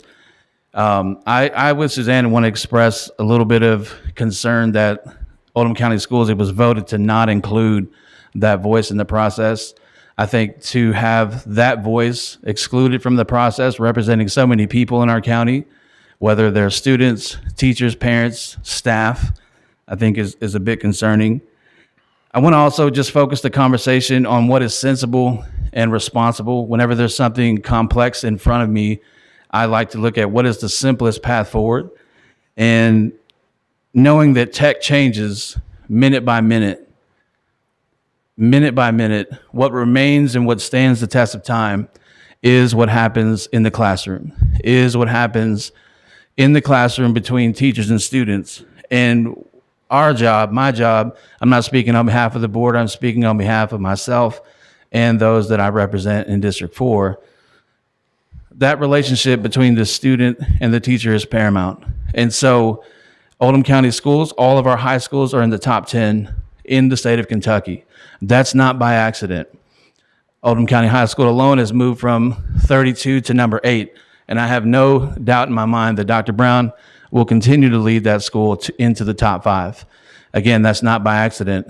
That comes by prioritizing student achievement and by prioritizing that our classrooms are distraction-free. That work has to be intentional. And so when we think about conversations to say current versus future, we could be short-sighted to not anticipate what's ahead. We don't know where future schools will be built. We do own property and things like that, as Ms. Hunley has referenced. But 1,000 foot, just for reference, I got outside and measured out 1,000 foot from my house, from my driveway, and that's about 4 houses down. I could see my neighbor's mailbox, Plainview, not a lot of time to get there. For reference, both my kids run track. A 300-meter hurdle record at Oldham County stands at 38 seconds. Again, just for reference, 1,000 foot is about 300 meters. It's not very far. So I don't think it's unreasonable to request that those considerations be taken. These setback requirements, I think, go a long way to communicate not only to our residents, not only to the parents, but also to the students and teachers, that their success is vital. And so to work towards providing and continuing to provide distraction-free classroom environments is important. Again, I do want to close with just thanking you again for your time, thanking each of you for what you do for our county each and every day. And so I'm glad to share support for sensible and responsible setback requirements. Thank you.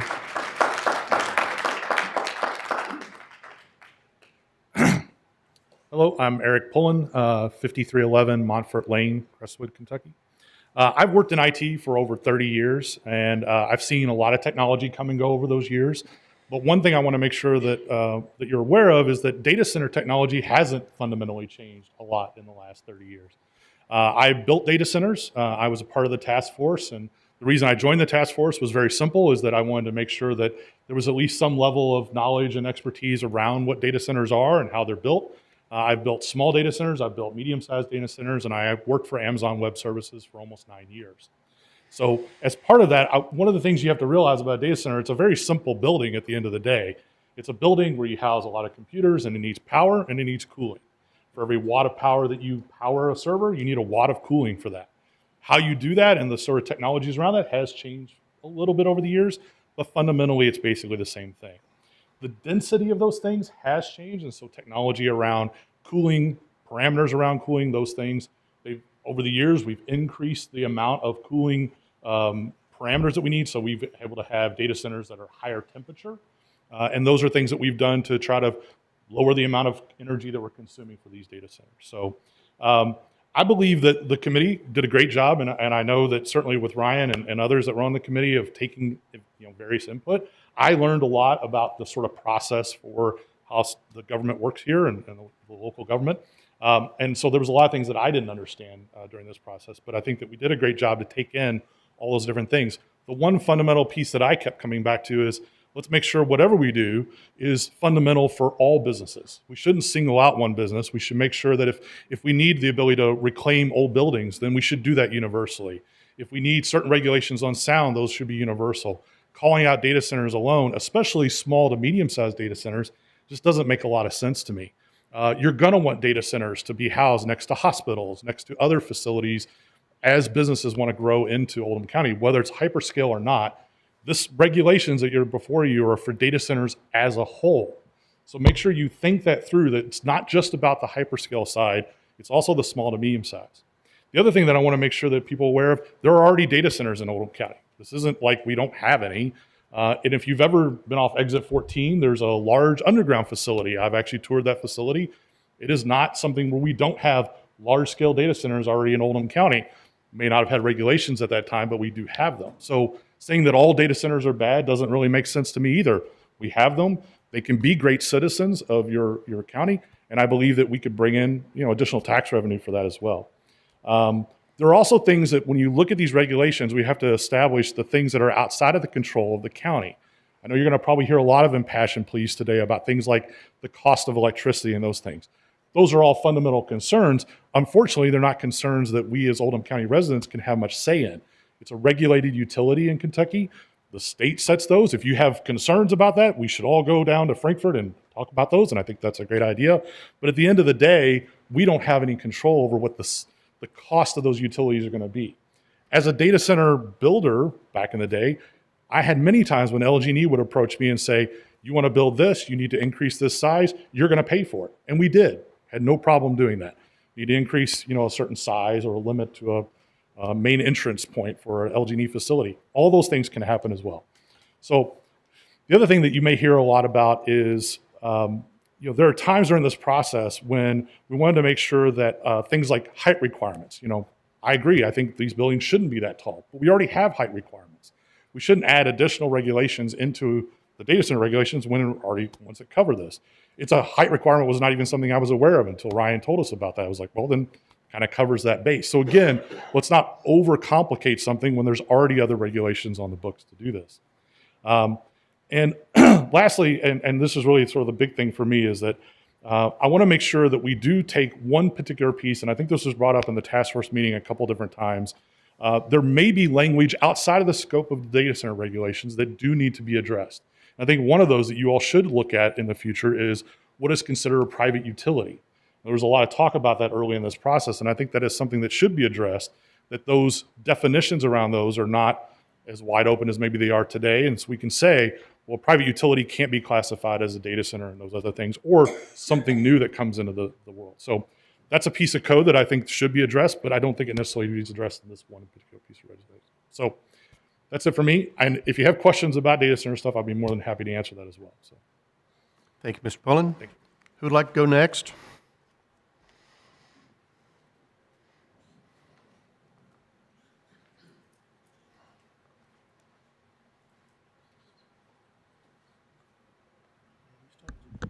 My name is Stuart Robinson. I live at 2200 East US Highway 42, LaGrange. I'm here as a private citizen. I'm a retired technologist. I'm a PhD technologist. And I hear these words bandied around, and not many people understand what the words mean. First of all, you asked a question about what happens if a facility is decommissioned. There's a simple answer to that. Why don't these companies carry an insurance policy that says in the event of bankruptcy, the insurance company will pay remediation of the site? It's an insurance policy. It's the cost of doing business. I hadn't thought about that until you raised the question. Secondly, it's not the data center that's the problem. It's not the computers that's the problem. It's the power supply that's the problem. If it was just the computers themselves, I don't think I'd be here. It's the power supply. And we talk about power as though it's energy, and it's not. Power and energy are two different things. Power is a rate of energy use or a rate of energy generation.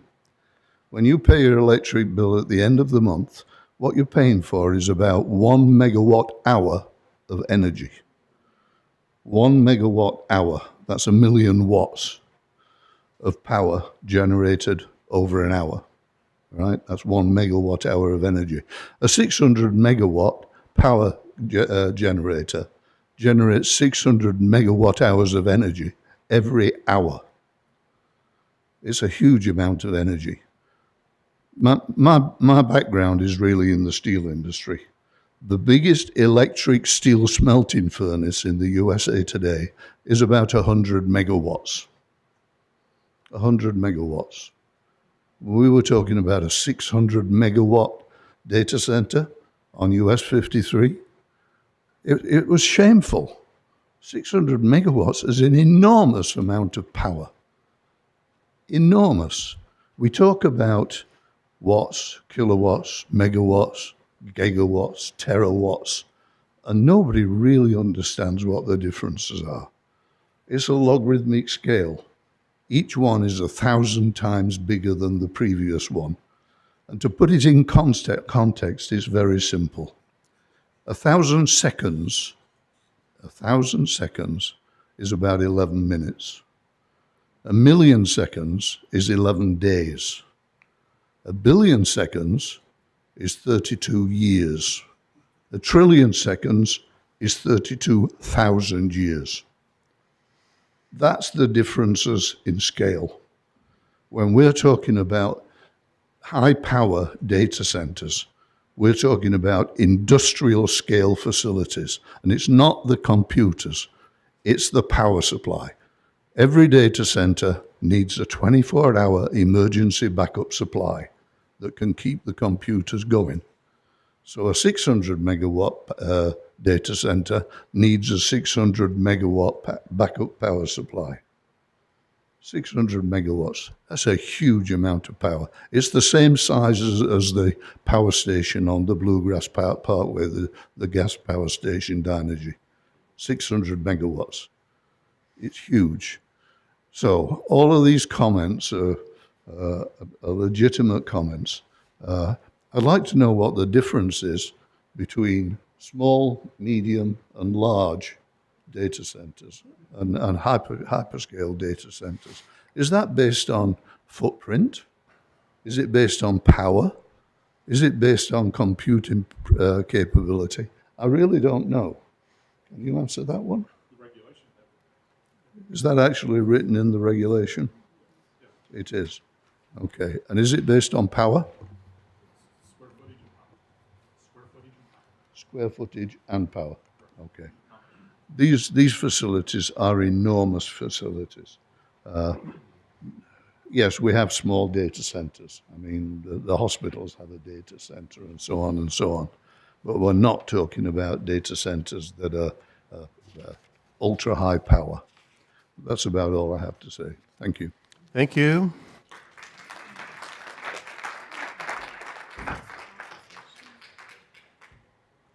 It's going to be a little bit of both. So, who would like to go next? Robert Popick, 1321 Judge Carden Boulevard, Crestwood, Kentucky, 40014. I was a member of the task force. I worked in information technology, which included managing, supporting data centers for the better part of 35 years. Mr. Pullen and I were colleagues at the last company we were together with. First question I've got is, why did we build a grade school next to a railroad track? Hold that thought. Now, what I'm going to tell you is this. I've heard a lot of things said about data centers. I get it. I get that people go out on the internet and interpret things the way they want to interpret them because it may, as it was described to me, obstruct their view or hurt their view. What I've not heard is a lot of support for data centers publicly, but privately I have, about the money that could turn this county to where it needs to be able to support its infrastructure, the needs of the county to grow and do things that are going to make our law enforcement better, our roads better. I mean, our roads are not the best. We need to get them fixed. So, looking at everything, I've heard lots of arguments about EMF. EMF has been so far proven to not have any impact to potential flight aviators of airlines and that, so on and so forth. And I can tell you that the people that work in the IT industry think of these things because they're forced to think about these things before we do it. Now, have we done it perfectly? Probably not, because why? We're human. That being said, you can sit there and you can spin yarns about what potentially could happen, or you could read in the fact that data centers have been around for decades, not weeks. This is not brand new. The size of this data center that they attempted to bring to Oldham County was scary because it was so large, and we were going to stick it out amongst the cows, as it was told.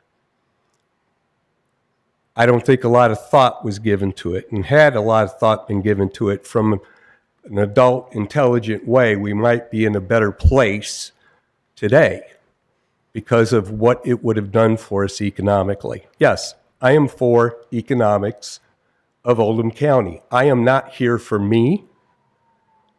I'm not here for my view. I'm here to support the people that can't afford more taxes.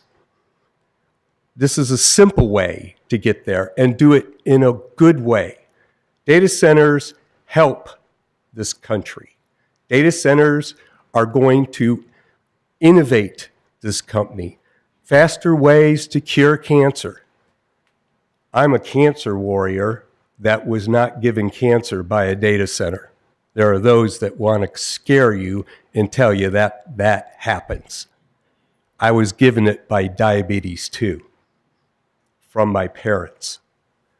That being said, when deciding about data centers, recognize them for what they are as the business. We seem to be singling them out because they're big. That's it. Just because they're big, we want to single them out. Well, we can do things to make them small.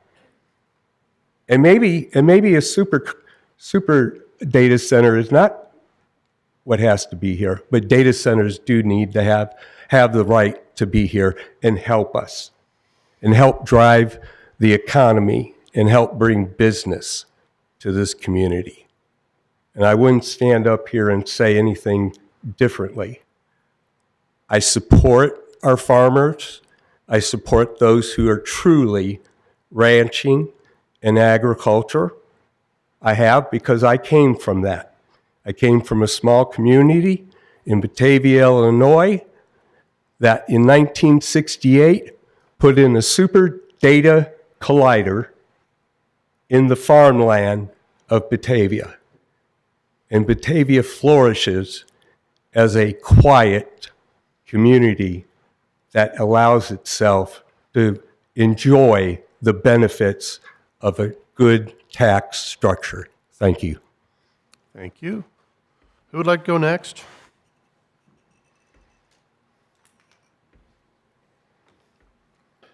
Good afternoon. Nathan Oberg, 1414 Yeager Lane.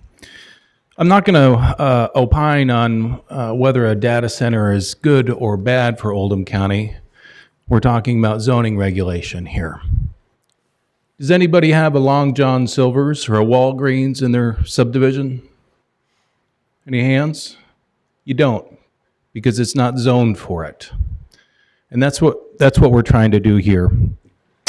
I want to thank you for your time and your service for hearing the voices of this community. I'm here today because I believe in how We regulate data centers will shape the future of Oldham County, not just for the next few years, but for generations to come. The decisions made in this review determine what kind of community our children will grow up in. One that protects its neighborhoods and schools, or one that allows industrial scale development to creep too close to places that we call home. The proposed ordinance makes great strides, but it must go further, and there are 4 key areas that we need to strengthen these regulations so that the community can support this going forward. First, setbacks. I appreciated Suzanne's comments as a board member of our schools here in Oldham County, and I support that contention of 1,500 to 2,000 foot setbacks. At a bare minimum, it would make sense that if we're protecting our property values and our way of life at home from data centers with 1,000 foot setbacks, kids at school should have the same right. Second, height limits. We need to clearly define a maximum height for data centers.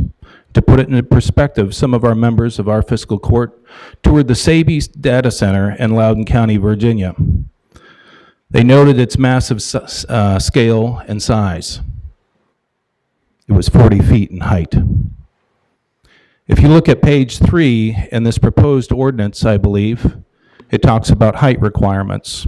And on the small side, it has a maximum height of 50 feet tall. I think that, and I think we can agree that it's too large. Here at home, the Walmart in LaGrange stands at roughly 32 feet at its highest point. That gives us a frame of reference. If we don't define a clear limit, we risk structures dominating our landscape. If you would like to make some change to this proposed ordinance after we're finished here, you put your hand in the air and you make a motion. It would be seconded and you take a vote on it. Third, zoning. IPD, or Industrial Park District, was never meant for hyperscale or large data center use. Their facilities are heavy industrial operations with enormous power demand, infrastructure strain, and continuous mechanical noise.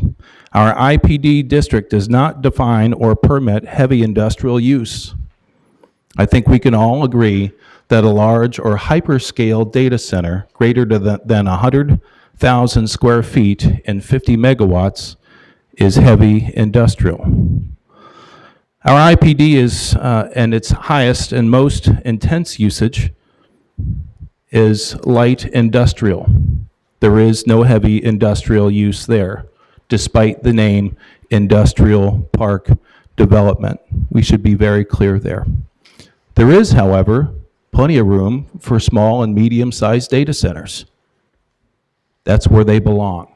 IPD does not belong on that table for large only. So it's just a one, scratch that one out. Fourth, noise regulation. Both Lowe and Mr. Allison touched on that, noise attenuation. And it's clear that we don't have our ducks in a row on low and high frequency noise. There's, as Mr. Fisher had stated, we have engineers for that in the state of Kentucky that can define low and high frequency noise and how that is measured and how the equipment is calibrated with ANSI certification standard. And that needs to be clearly defined. These 4 points are not extreme. They're best practices drawn from the communities all across America that have already faced these challenges. We have the opportunity to learn and get it right the first time. Your role in this commission is not procedural. It's profoundly protective. You are the guardians of Oldham County's futures and future. The choices you make today will stand as a testament to this body's commitment to its people. We're not against progress. We're not against technology. Personally, I'm not against data centers. You wouldn't have ever met me if this was placed in the right zoning district from the get-go. And we had ordinance in place to protect the citizens. We're simply asking for balance, for thoughtful boundaries that respect both innovation and our community. Let's strengthen these regulations in the form of those motions that we talked about. For review, setbacks for schools, height limits. IPD needs to be struck from large or hyperscale data centers. And fourth, noise regulation. I thank you for your time and all the good work you do for Oldham County.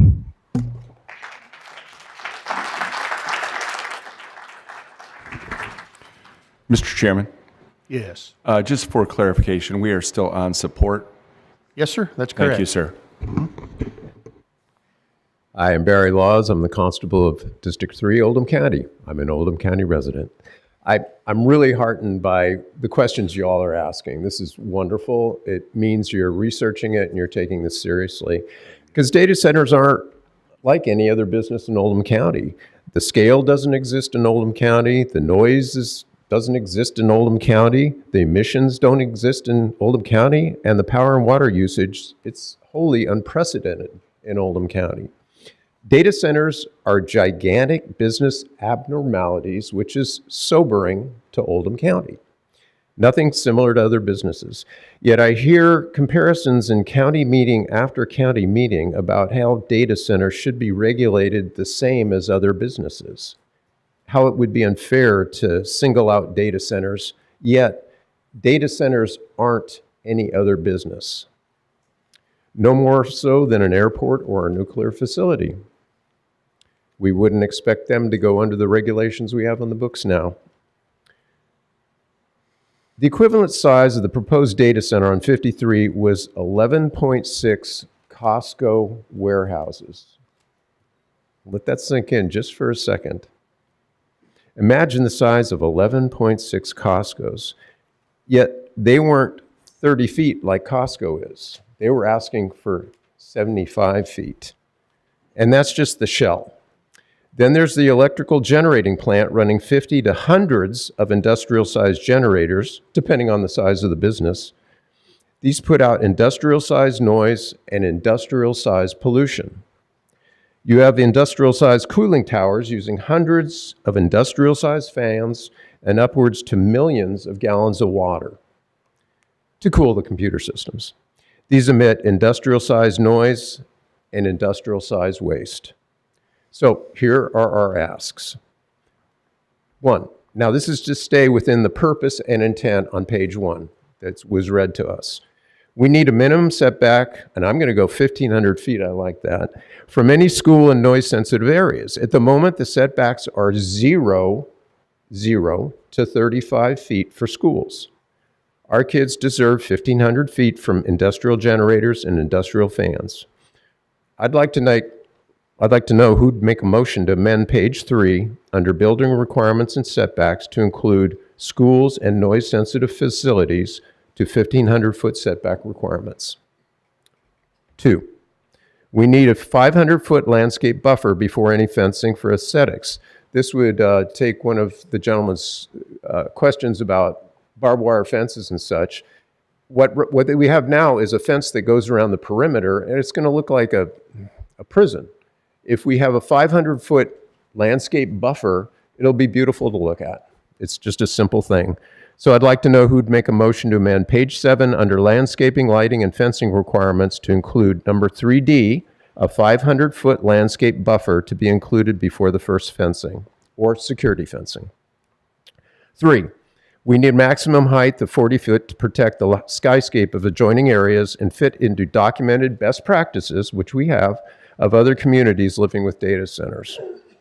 I'd like to know who would make a motion to amend page 4, data center building requirements and setbacks chart to have a maximum structure height of 40 feet. 4, we need to locate large data centers only in heavy industrial I-2, and we must exclude hyperscales in IPD districts, it's already been mentioned, whose max usage is light industrial at the moment. So I'd like to know who'd make a motion to amend page 2, data center classification chart to exclude large hyperscale from IPD. The bottom line is data centers aren't any other business. We need to be protected with mindful zoning regulations, which include the prior requested motions to amend. And I again ask who will make these motions to amend, and I wait your responses. Thank you for the time to talk. Thank you.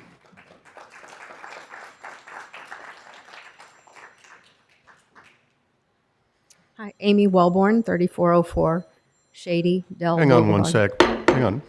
Everybody, as a reminder, get your electronics out and silence them. Okay, go right ahead. Did you get that? One more time, please. 3404 Shady Dell Boulevard, LaGrange. Thank you all for listening to us as we come forward to talk about the data centers. I appreciate your time. I know this is a lot to give up from your businesses and your personal time to be a part of this community. As a resident, we depend on you as appointed officials to uphold your duty to protect the health, safety, and welfare of your current citizens and future citizens. I speak as a 32-year Oldham Countyan. I have 2 children who graduated from Oldham County High School. Our schools are the backbone of this community. They employ many residents, they shape young minds, and they anchor our neighborhoods. They deserve our full protection.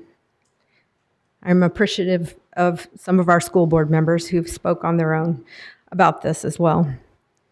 The current regulations that are being proposed say a 1,000-foot setback from residential areas is both reasonable and necessary, but I would like to say that schools, both public and private alike, must be explicitly included in that protection. Our schools may not all be located in a residential zone, and children deserve that same safety buffer at school as they have at home. Noise, vibration, and visual industrial impacts do not belong next to playgrounds and classrooms.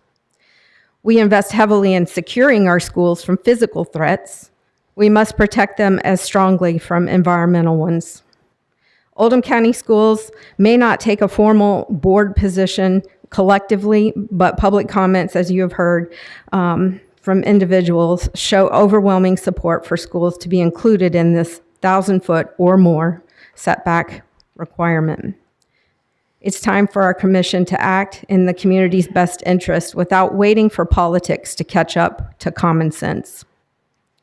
Therefore, I respectfully ask that someone on this commission make a motion to amend section 250-340, pages 2 and 3 to read, all structures, buildings, maintenance, equipment, ground-located cooling, ventilation, or backup power generation equipment must be located at least 1,500 feet from the lot lines of all adjoining properties with any type of residential zoning class, residential use, and schools. And that's public or private. So who among you will have the courage to make that motion to stand for our children, our neighborhoods, and the integrity of our community? Thank you for your consideration, and thank you for your time to delve into these data center regulations. Thank you.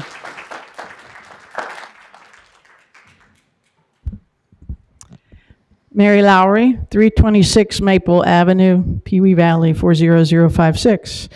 I'd like to thank Ryan and crew for their hard work on this. And I have suggestions, opposition, if I'm in favor or opposed to. I'm in favor of the fact that you all are here. We're talking about data centers and regulations, and I appreciate all the work that's been done. My opposition is, and specifically... Ms. Lowry? Yes. We are in those speaking in favor.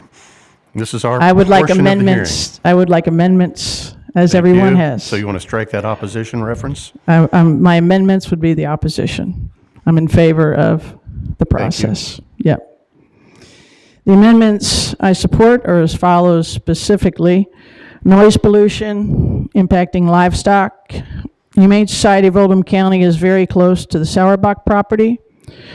Specifically, and potential other sites would impact livestock in the county. I would like to see additional mitigation strategies, including improved cooling, optimized airflow, and acoustic insulation.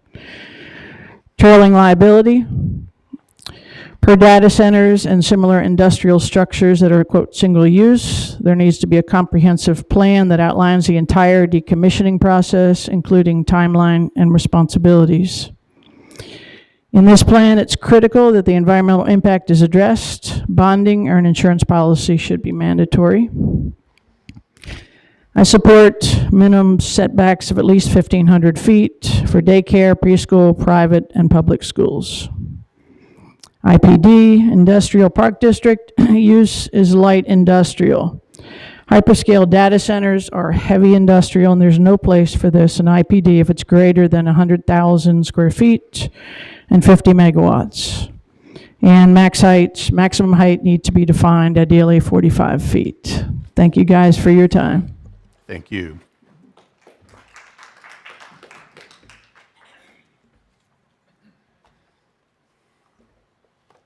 I took several notes, so I'll try to address. Rob Houchins, 1400 Yeager Lane. I want to thank Mr. Judge Vogel for setting up the task force and asking me to be a part of it. I also want to thank all the task force members, because I can tell you the first day we sat in that meeting, there was some tension in the room when we were looking around the room, figuring out where everybody stood and tried to figure out these things. By the end of it, I think there was a mood where everyone could trust everyone and we could work through trying to put these regulations that are in front of you. I want to thank Mr. Fisher, because I don't think everyone understands how many countless hours he worked to put together these regulations by doing research, talking to people in other places across the country. And I don't know how much his staff helped him, but I think he gave us a great base, because I think we'd still be meeting in those meetings if he hadn't done all that work to set us up as a task force to do those things. Mr. Allen, you asked earlier about the testing time of 5 hours. I think part of what was happened, and let me give it a partial answer at least to that, is that if you're fixing something, when I fix my car, I don't always get it right the first time. I don't know always how to diagnose it. So if you're fixing a diesel generator the size of a semi-trailer, sometimes you fix it or you think you did, and then you find out you have to run it for a few minutes, you find out you didn't. So the reason there's a time frame that is a little longer than the 15 minutes is to allow them time to correct the corrections that may have been made, just so you know. Okay. Ms. Davis and Ms. Nasser, when you talk about decommissioning, I got to tell you, I think those are great questions, because I struggled with that one myself as a member of the team. Because in some ways, I don't want to make us uncompetitive from putting decommissioning in a lot of different places, including something here. I'm also know that if you go around certain cities where you have places where there were giant auto plants that still sat there for decades, tearing down, and nobody's torn them down, and they just sit there as an eyesore. That's a problem. So I struggled with that. So I got to tell you, sometimes you wish you could figure out there was a clearly this way or clearly that way. That's something that I think we struggled with, at least some of us did on the committee as well. I don't have a perfect answer for you. I wish I did.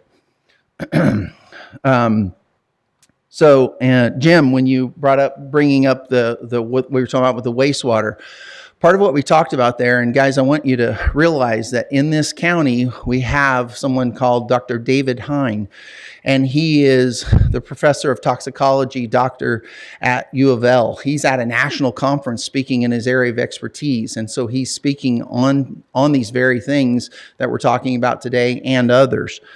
So we have a reference of someone who could talk to you not only about why we would have the issues with the water, but the point was what we had in part of what Jim's doing to try to clarify, I appreciate, but we did not want them going in the ground because there is a potential for heavy metals to be in some of that material. So you don't want them going into the ground. So the wording that we saw that we were referring to earlier was about the fact that we wanted them to be able to be treated, but if they really did have a high concentration, they maybe need to be pre-treated before they went into that sewer system. We definitely didn't want them going on the ground. When you talked about chain link, I appreciate the comment about some of that and the razor wire, and you do have to protect areas. That's a good comment, and I like the change that, Ryan, that you recommended. Mr. Douglas, you talked about the generators and some of the things that were going there. We're talking about 150 generators on the proposed one. We're not talking about a small generator that's at our house or at our business or even at a hospital. We're talking about 150 of these that are 50 or more feet long. So we're talking about a huge amount of them. To me, it's a difference between a canoe versus a battleship. I mean, it's just scale. It's just gigantic. Katie, you also asked about, I'm sorry, Ms. Nasser. Sorry, I know you first, so I call you Katie. The health impact assessment is to identify and mitigate potential health risks. And so that's what we asked for a definition earlier, and that's what it's about. Again, Dr. David Hine can answer those things, and he lives here in Oldham County.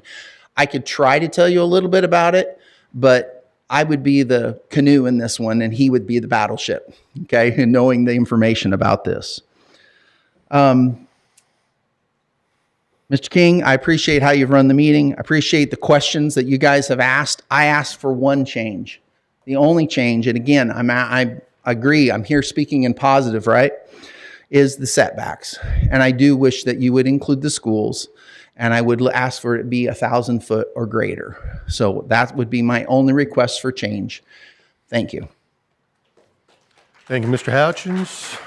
Who would like to go next?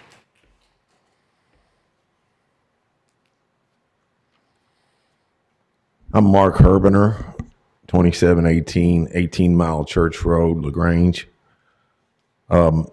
I want to thank everybody also for this. This is a big deal. This is, like Ryan said earlier, there's never been anything like this in Oldham County.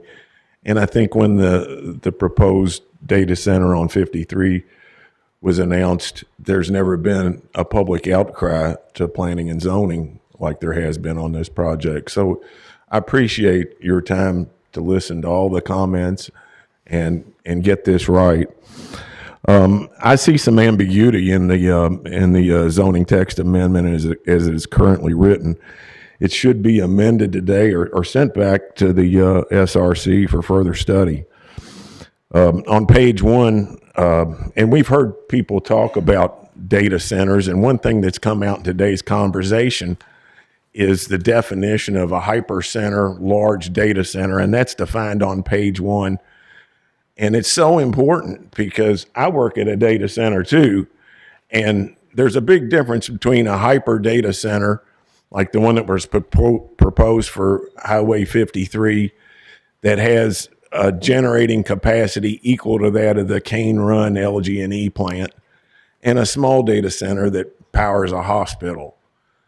So I think maybe there's more attention needs to be paid to that when we're talking about data centers. Are we talking about large hyperscale data centers? And then if we are, a large hyperscale data center as defined on the amendment is clearly not compatible with other light industrial development. It's heavy industrial. A small data center can be light industrial. And so when you go to page 2 of the text amendments, you see a chart, and on that chart, it tells you that a hyperscale data center, as defined on page 1, can only be located in heavy industrial, I-2. But it also adds a industrial park, which is light industrial. So what's going to stop a developer from coming in here and suing you guys and saying, look, if you're letting it in light industrial in a park, my property meets all the regulations of a park, and so just because it's light industrial, I should be able to put my hyper data center in there in light industrial. So I would say make your regulations tighter for the hyper data centers. They're big, they're powerful. The way it's defined on page 1 is 50 megawatts. To give you an idea, 50 megawatts, that's more electricity than every household in Oldham County twice over. So that's a heavy industrial use, and you don't want it next to a school, and you don't want it even in a light industrial where you're having it next to businesses that have customers come and go. So that's what I would say is make an amendment today that this ordinance should be sent back to the SRC without approval for further study, unless you can make an amendment that to strike that on page 2 where it says hyperscale large data centers are appropriate for industrial parks. Thank you. Thank you. All right, who's next?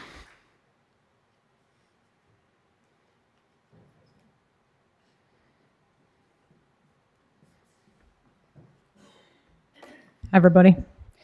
Jamie Hilligans, 7925 Oregon Creek Road in Pendleton. Also a member of the task force, and I appreciate the judge putting the task force together, and I do appreciate I think it was a very good debate and conversation that we had as we went through the proposed ordinances, and really appreciate Ryan and all of the effort that he's put into this as well. And I don't think that the issue are the smaller data centers and medium data centers. To some extent, many folks have mentioned that we already have them, some here in Oldham County, and they have been around for decades. I think the concern is the significant proliferation of hyperscale data centers, not only that risk here for Oldham County, but across the state, across the country, and even across the world right now with the advancement of artificial intelligence. I absolutely am generally in support of the proposed regulations. I think they're the right thing for Oldham County that will protect our citizens with reasonable regulations, and at the same time also welcome businesses and corporations in Oldham County that are willing to play by reasonable rules. I do have 2 concerns that I would like to bring up and do ask for a motion to be made for these changes, and I am reiterating what some other folks have already said. I also believe that the 1,000-foot setback or more, as other folks have recommended, should be included for the schools. That was a point that we talked about at length within the task force, and we took a vote, and it was voted to take that out. However, there are some of us that still believe it should go in there. I did visit Northern Virginia myself back in July as I was learning about data centers because I wanted to educate myself. I do not work in that technology industry. However, I have 30 years of experience in engineering, heavy industrial manufacturing, and commercial and industrial construction. So I went to Prince William County, saw the data centers, heard the data centers, and interviewed several folks there that live with them. Give me a second, please, okay? Commissioners, all right, so we've run out of time for those speaking in favor. Do you wish to add time for those speaking in favor? Ms. Davis, how many? 10 more minutes? Have a second? Motion and a second. All in favor, please signify by saying aye. And opposed, like sign. All right, you may continue. Thank you. Thank you. A couple of key things that I saw and heard when I was in Northern Virginia was just the height. I saw some data centers that were honestly probably around 100 feet. So, and it was my understanding from the folks that I talked to that it is commonplace in Northern Virginia for most of the data center developers to request the height and footprint changes through variation. So that's more of a caution. We do have the height restrictions in the regulations, and I know that other folks have voiced concerns for that, but I think that is something that we need to be very careful about. But the main concern that was brought to my attention is the noise issue.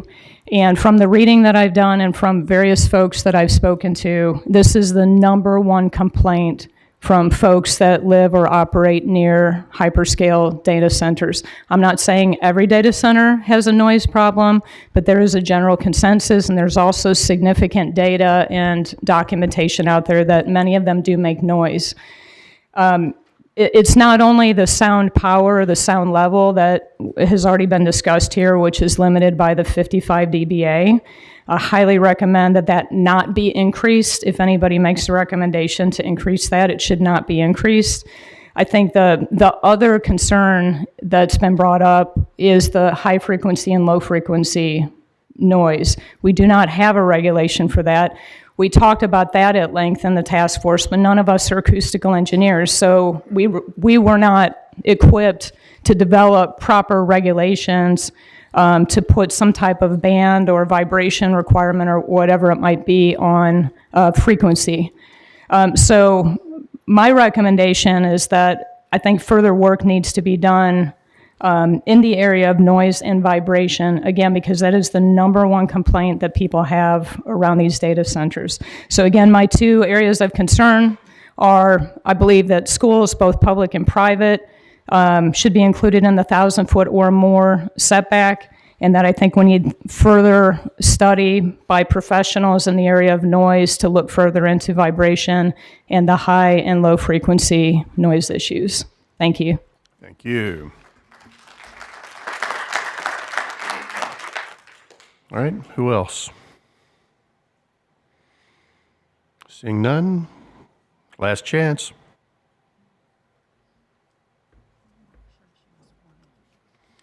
Did we get you sworn? Wheezy Gaines. Did we get you sworn? Oh, yeah, I did. Okay. Yeah. 4101 South Highway 53, Crestwood, Kentucky. And I'm kind of 100% a visual person, so I don't know how to turn this on to. You just put it down there. He'll turn it on in the back. Oh, okay.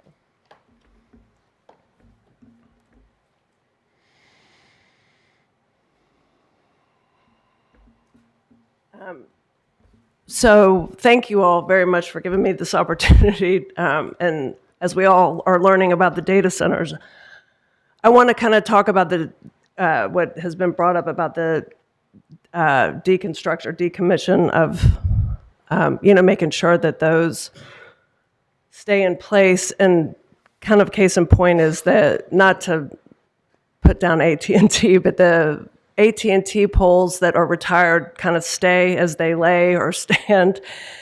And we've run into a situation that drug addicts and people that are wanting to get money, they come and steal the copper. So we have all these poles all over Oldham County that are just standing there. They're decomposing and the wires are falling. And this is on our property. And we had a situation last fall where they were coming in, they were taking all the wire for the copper. That's all the copper that they've taken. And I'll be fast. The poles are falling, and what's happening is, hold on. They trashed our property. My son goes over to this property. So my point is with the data centers, just really work on these rules with it, because if you have empty shells, my kid is running around and could run into one of these. They burned all the property. They left all sorts of stuff. And I'm not going to show the man that my son would have run into, but if these buildings are left unattended and we don't really work on that zoning, this is who, our kids around the schools might be running into. And I'm not putting them up there, but that is, I appreciate all that you all are doing, and thank you for giving me this opportunity. Thank you. And who's next? Please.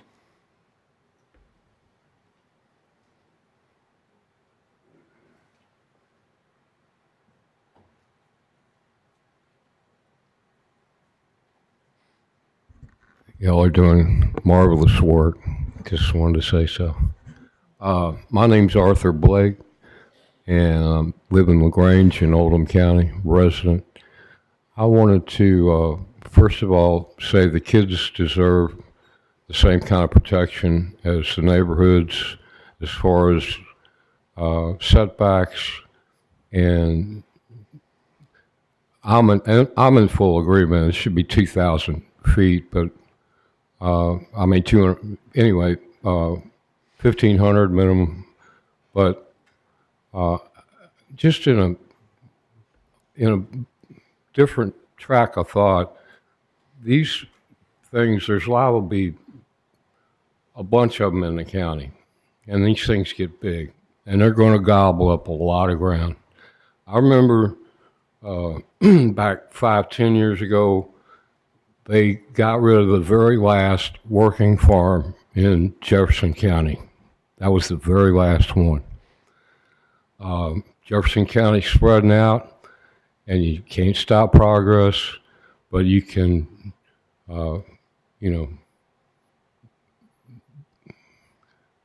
with the zoning, you can control it to enhance the county. So I'll make this quick, but LG&E's talking about tripling the size of their power plant. They're looking at 6 regional data centers in these counties around here.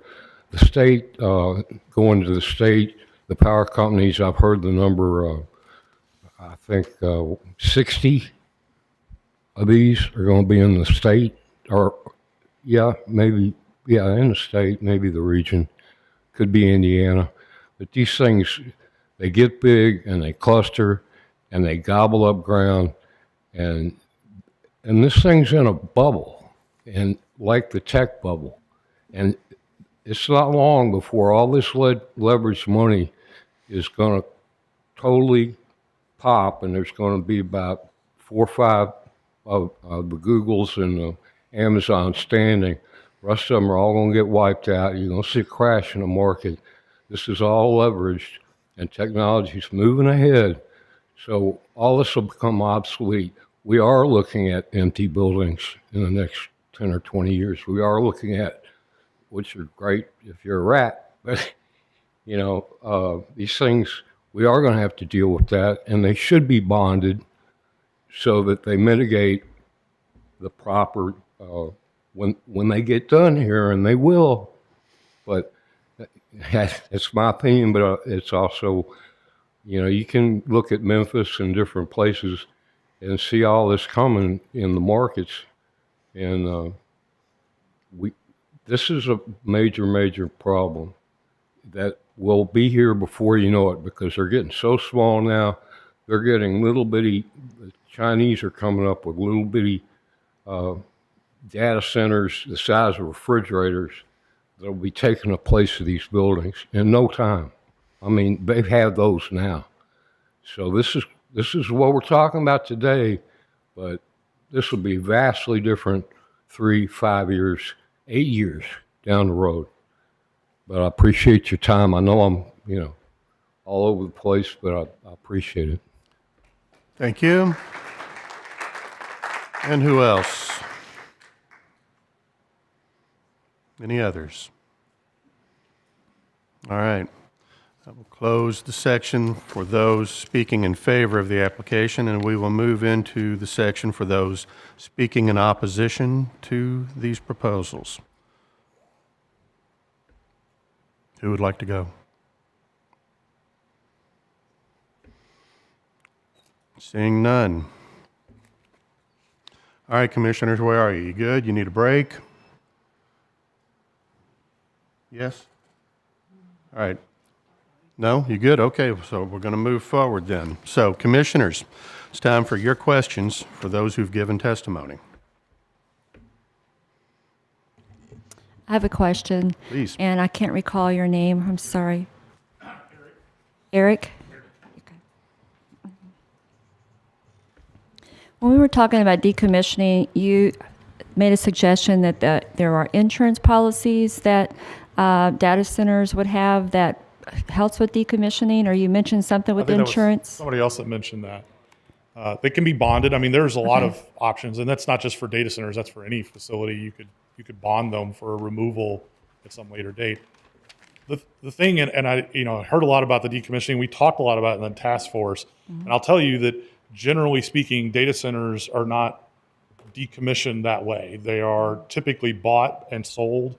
There's whole ready companies that are basically purely tasked with taking data centers and recommissioning them. So they may get upgraded, absolutely, but generally you don't see purpose-built data centers fully decommissioned. At least I've never seen one in my career. I've seen lots of them. In fact, I've purchased one where it was built in the 70s, refurbished it, new air handlers, those kinds of things, and then repurposed it for a modern scale. So typically doesn't happen. I have not seen any of those occasions where that's occurred. So in your experience, you've never seen a data center that's sitting there that no one has wanted to recommission in some way? No, I haven't. Okay, thank you. Okay, who else? Mr. Douglas. Mr. Houchins.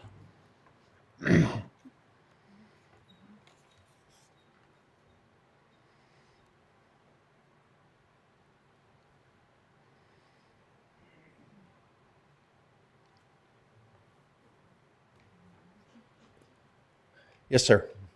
Can you recall you mentioning about the decommissioning? Yes. And I think maybe some of us have concerns that the equipment could be left behind. And I think there was a lady that also discussed about the wiring and stuff of copper, which is very understandable. What happened in the task force that got swiped away? I mean, Mr. Fisher's not here, so I can't put him on the spot. In terms of equipment, I would find it shocking that the equipment would end up being the problem. There's too much value in any old computer equipment to at least figure out how to do it, unless someone thinks differently. I find that I don't think equipment would be your issue. The discussions, for example, Maybe I ought to clear myself. Not necessarily equipment. Okay. Wiring. Some of the cooling system left back. That's equipment I'm talking about. Those things of nature that environmentally may be unsafe or could be a hazard to people. I'm not an expert in that field, so. Okay, so I'll do my best. Okay. In this regulation, we call out closed loop systems, because there are some data centers where they were talking about pumping in 1 million gallons of water a day. And I'm not exaggerating, literally 1 million gallons or more of water a day on a hyperscale data center. So we actually asked in here for a closed loop system so that we wouldn't have to do it. Because remember, when you bring in 1 million gallons, you got to have that 1 million gallons go somewhere. For example, on the site that they were talking about on 53, you could drive out there on that property or right around that property. And I was in a side-by-side riding around that just a few weeks ago, and there's a sinkhole, and there's a sinkhole, and there's a sinkhole. And I'm sensitive to that because I previously owned Indiana Caverns, or at least part of it, in southern Indiana, which is the sinkhole plain, as we call the area. And so when you see that, you can actually go down hundreds of feet underground and see where a farmer had dumped their oil in a sinkhole, and you literally can go hundreds of feet underground and see the oil seeping down through. So anywhere that you're going to push water into a sinkhole area, you could have it go down. So one of the things that I'm coming back to is your question is you wouldn't want that left at the end of it. You wouldn't want that being behind, because obviously it's like dumping the contents of your radiator times some huge multiple that you wouldn't want the contents. Now, it's not exactly like what's in your radiator, but it's a chemical, and I don't know all the composition, but you wouldn't want it in your groundwater. So there is some of the risk. The risk in terms of the buildings there was some talk about whether or not, for example, you could take a building and then turn it into a warehouse. Well, a lot of these buildings are what they call tip-up buildings, where they pour the slab and then they stand it up to make the walls all the way around it.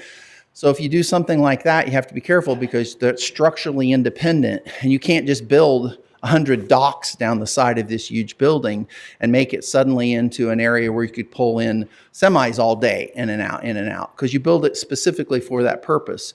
So when you talked about, for example, I'm going to use the one we talked about, the one that was proposed on Highway 53 was 1.7 million square feet.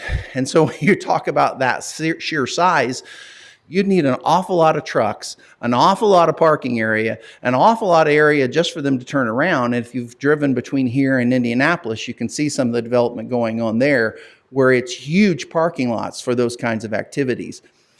For you to be able to do that, you'd need literally a multiple of the amount of acreage to be able to redo them. And while data centers have been recommissioned or taken and updated, most of those have been very small. In the discussion, we talked about a data center that was repurposed. Well, when I asked the question, how big was that data center? They said, well, I'm not sure. And I asked the question, well, approximately. It said probably around 5,000 square feet. 5,000 square feet's not a lot. And so I don't know that anybody has recommissioned or re-updated one because we didn't have hyperscale data centers before. So I think in terms of that, redoing it, but if you're talking about those kind of sheer size, if you may turn it into something that was recreational, so people park their cars, well, you need a lot of awful space to park cars. If you turn it into a warehouse, you need a lot of place for trucks. So in terms of my concern, and I can't speak for the entire committee, but in terms of my concern, I think the redoing of that was difficult. Now, another concern was brought up by Mr. Bazanis that we don't want to be uncompetitive. If we're going to build regulations, you're building regulations for a certain amount of things to come in. And again, he can speak for himself, but I'm going to try to do it justice. If you make it where there's, you're going to have to spend all this extra money for decommissioning, and yet other counties, there's some counties not that far from us, they don't even have a planning and zoning department. Mr. Fisher can tell you. So there isn't planning and zoning. It's kind of a free-for-all on some of that. So you got to start looking at it and you say, well, we're going to put in regulations to protect our residents. Of course we should. That's why you're all here. That's why we have this commission. But it's where that trade-off is. And again, I would rather speak to you on something I'm very strong about one way or the other. This is the singular issue that I really found myself fighting the deal where I don't want to go to Anderson, Indiana back 20, 30 years ago, or Detroit, Michigan, or other places where they have, like Ms. Davis brought up, where there's, I assume that's the kind of reference you were making, that they've got these giant buildings that are, how do you reuse them? But I don't think this one is one where there's a real good cut and dry, because one can be very expensive to try to ask them to do those things. And if you're trying to outlaw data centers, well, that may be one of the ways that you do it. Because if you put that on there onerously, then it could make that it would actually outlaw them. But at the same time, you want to protect. So I don't know where that balance is. I hope that answers your question, at least in part.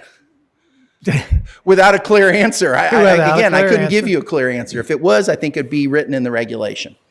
Because that's why it was in there and then was taken out. Mr. Fisher actually probably can speak better to why some other places actually put in the decommissioning better than I can. And my last question, and because somebody else may want to ask you questions or other members, the setback. Mm-hmm. You mentioned 1,000 feet or greater for schools. Yes, sir. Who made the determination of 1,000 feet?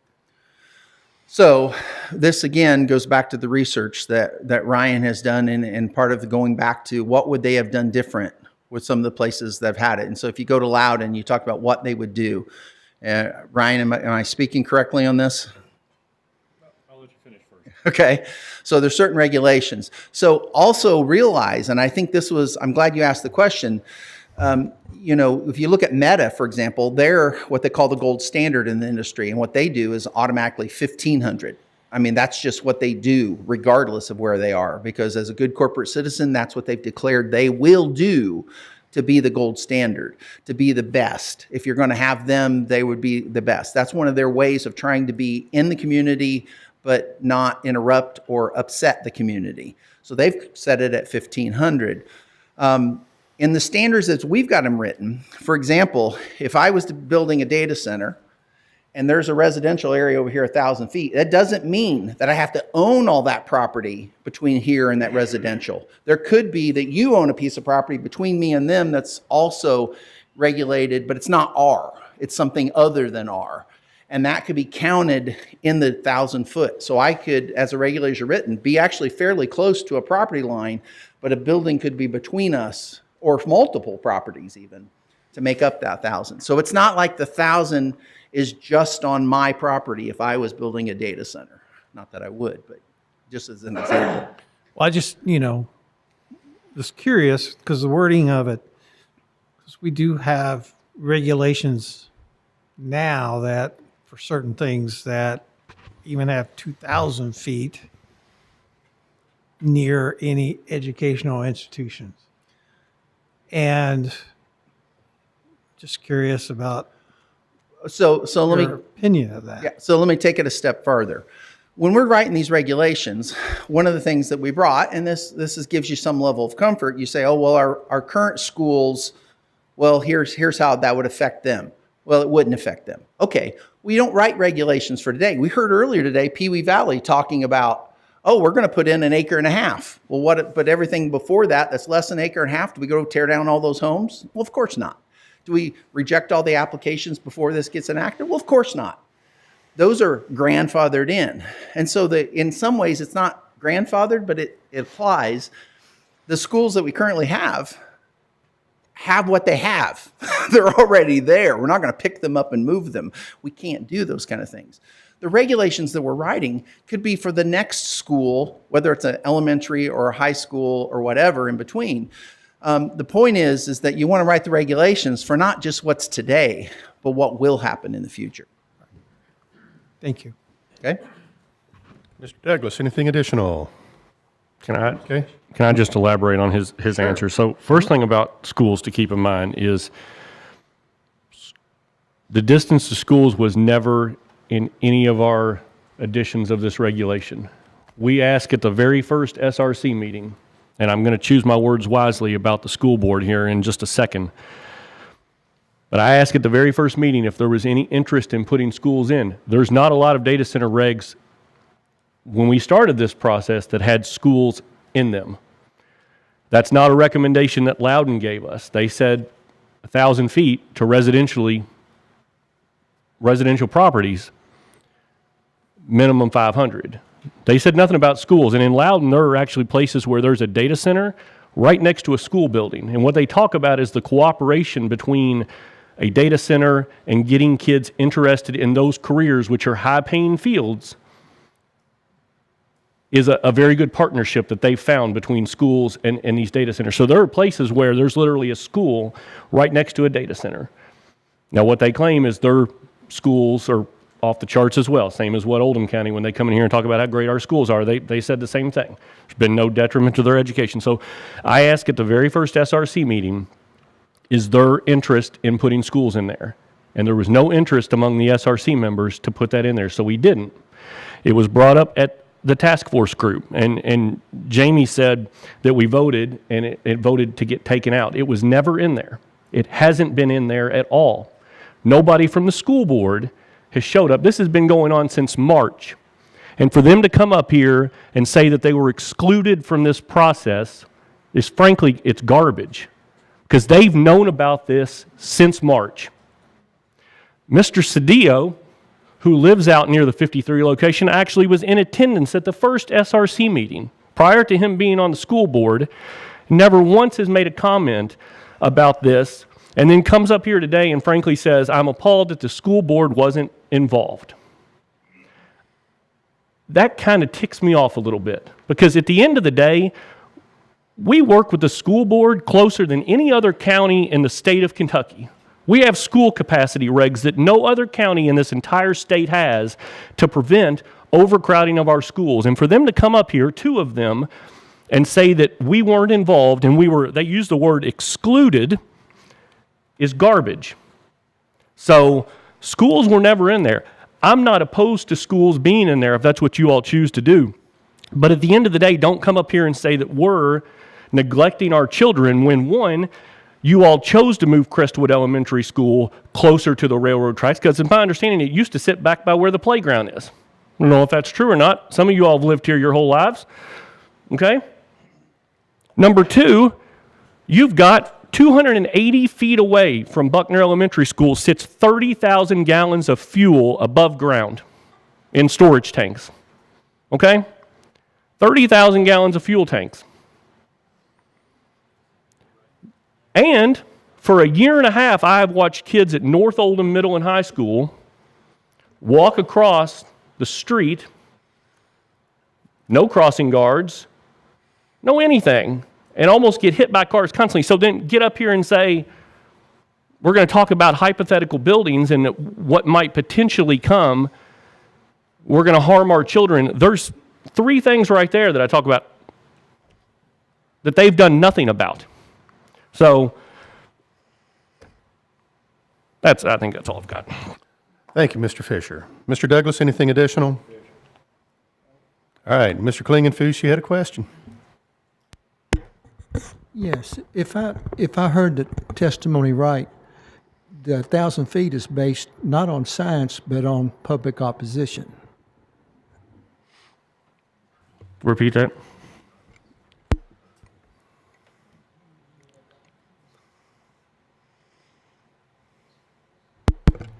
Did I hear it right?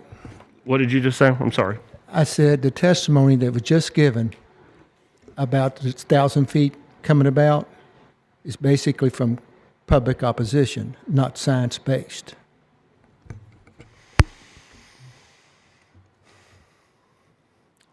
Ms. Kraus. This is probably along those lines. So I heard a lot of people talking about 1,500 feet versus the 1,000. I only heard one person talk about the reason behind that. And he said it's a concern in distracting the students. I'm assuming that's for learning, and I'm assuming that's the noise criteria that we've been discussing. My question is, what is the difference in the noise level of 500 feet? Do we have any facts on that? Do we know what 500 feet does from a noise perspective? I mean, I hear a lot of things, and I like to base my decisions on fact. What does 500 feet do to noise level, assuming that I have interpreted what everybody's saying correctly?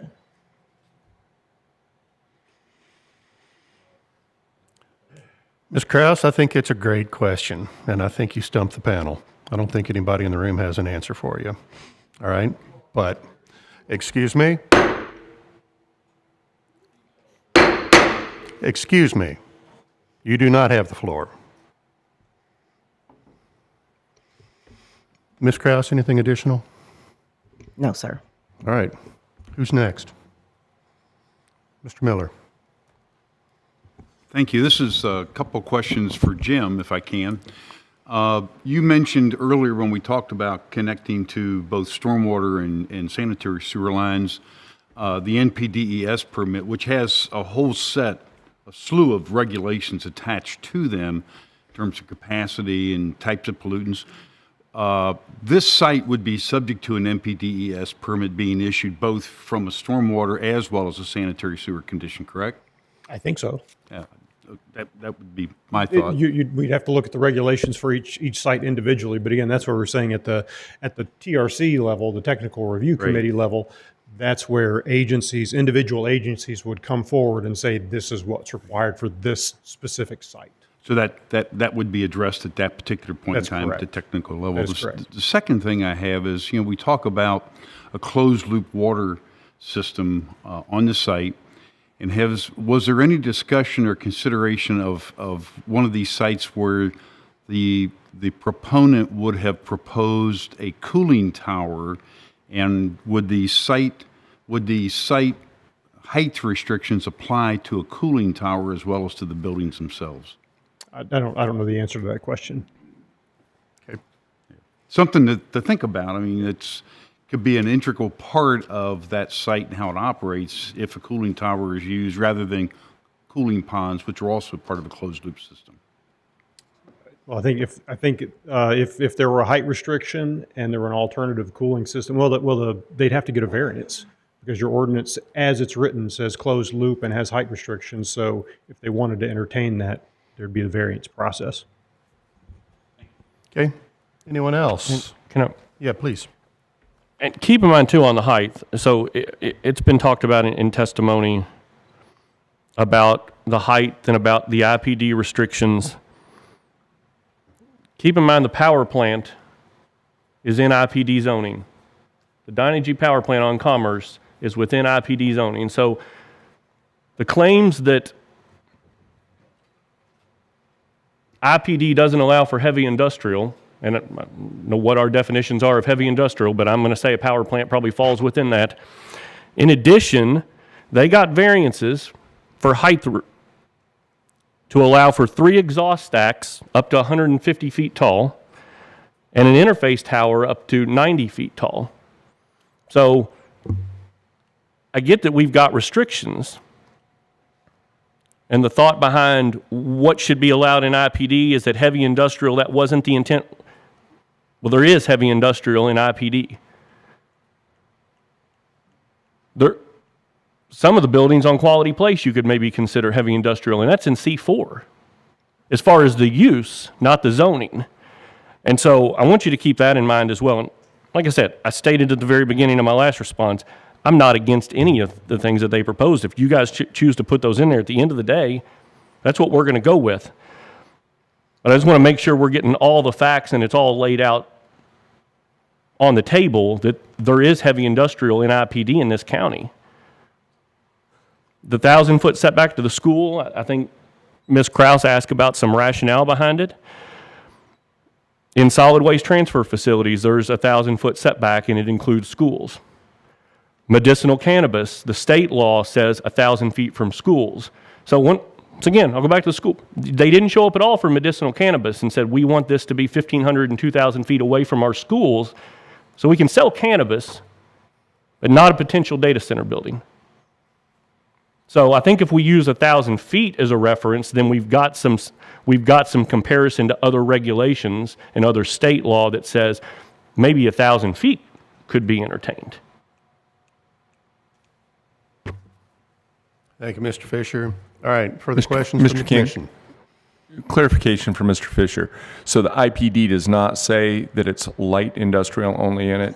Is that stated anywhere? So IPD allows anything that's allowed in commercial and anything that's allowed in I-1. Yes, sir. I-2 is heavy industrial zoning.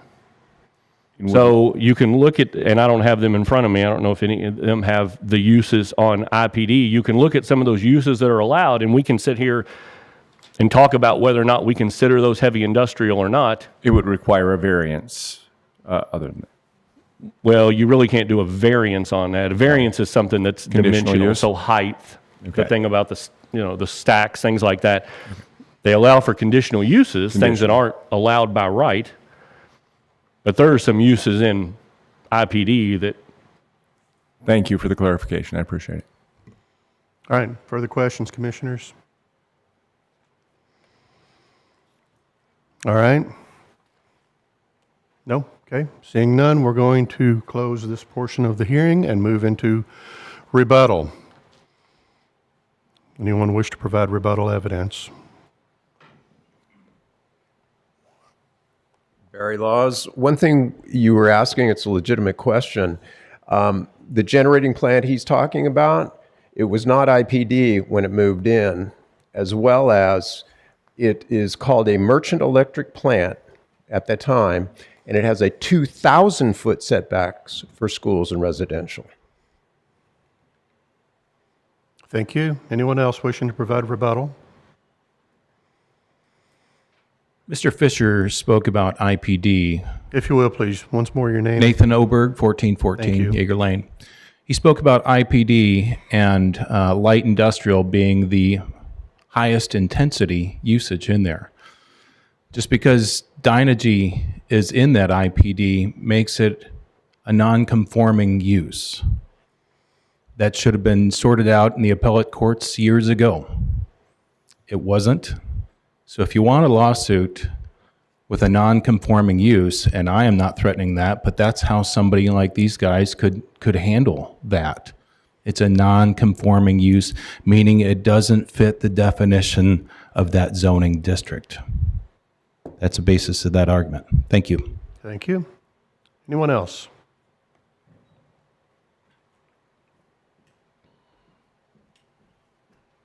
Jamie Hilligans.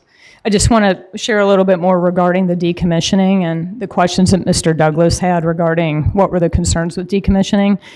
I think just from what I've learned about data centers, they are very specific buildings. So there's a lot of infrastructure, a lot of piping, electrical, a lot of common but yet specialty equipment, cooling systems on the roof and around the grounds.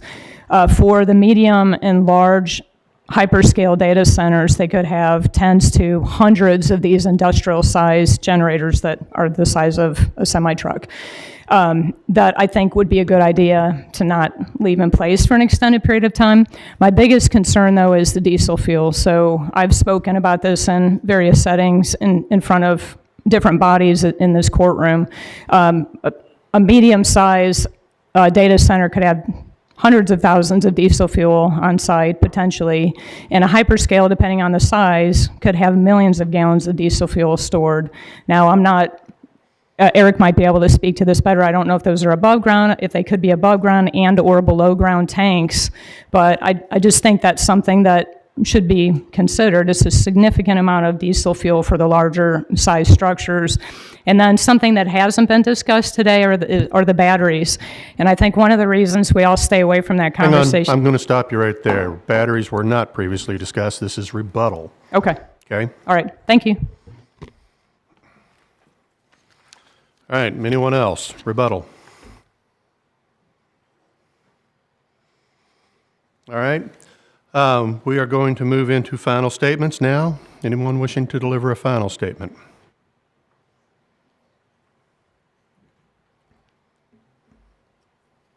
Nathan Oberg, 1414 Jaeger Lane. So those 4 items, I think it's reasonable that this body address these issues if this document were to go forward. And that's the best way to do it. You put your paw in the air, you make a motion, and have that changed for setbacks, maximum height of these buildings. I think we can all agree that 45 feet sounds pretty reasonable. IPD is very important. We don't want a non-conforming use like a hyperscale data center, which is heavy industrial activity all over the country. If that is non-conforming and it's put in the wrong zoning district, you have opened yourselves up for one heck of a lawsuit. And that 4th item being a clearly defined both high and low frequency noise. Thank you very much for your time. Thank you. Anyone else?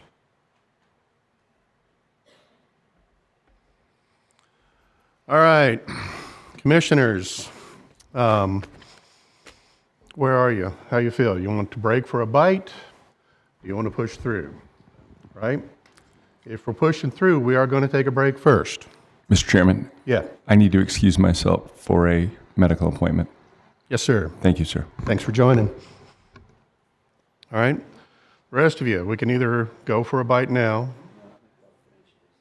Okay? We're going to take a short break and we're going to come back. When we come back, then we're going to run down all of the potential edits, changes, amendments, whatever you wish to insert. We're going to go by them one by one. So become prepared for stating what you wish to see in terms of changes to this ordinance, this proposed ordinance. And we'll take them up one by one and then decide what we're going to do after that. Okay? So we'll go 10 minutes.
All right, let's get back into session here now. So commissioners, we're at that point.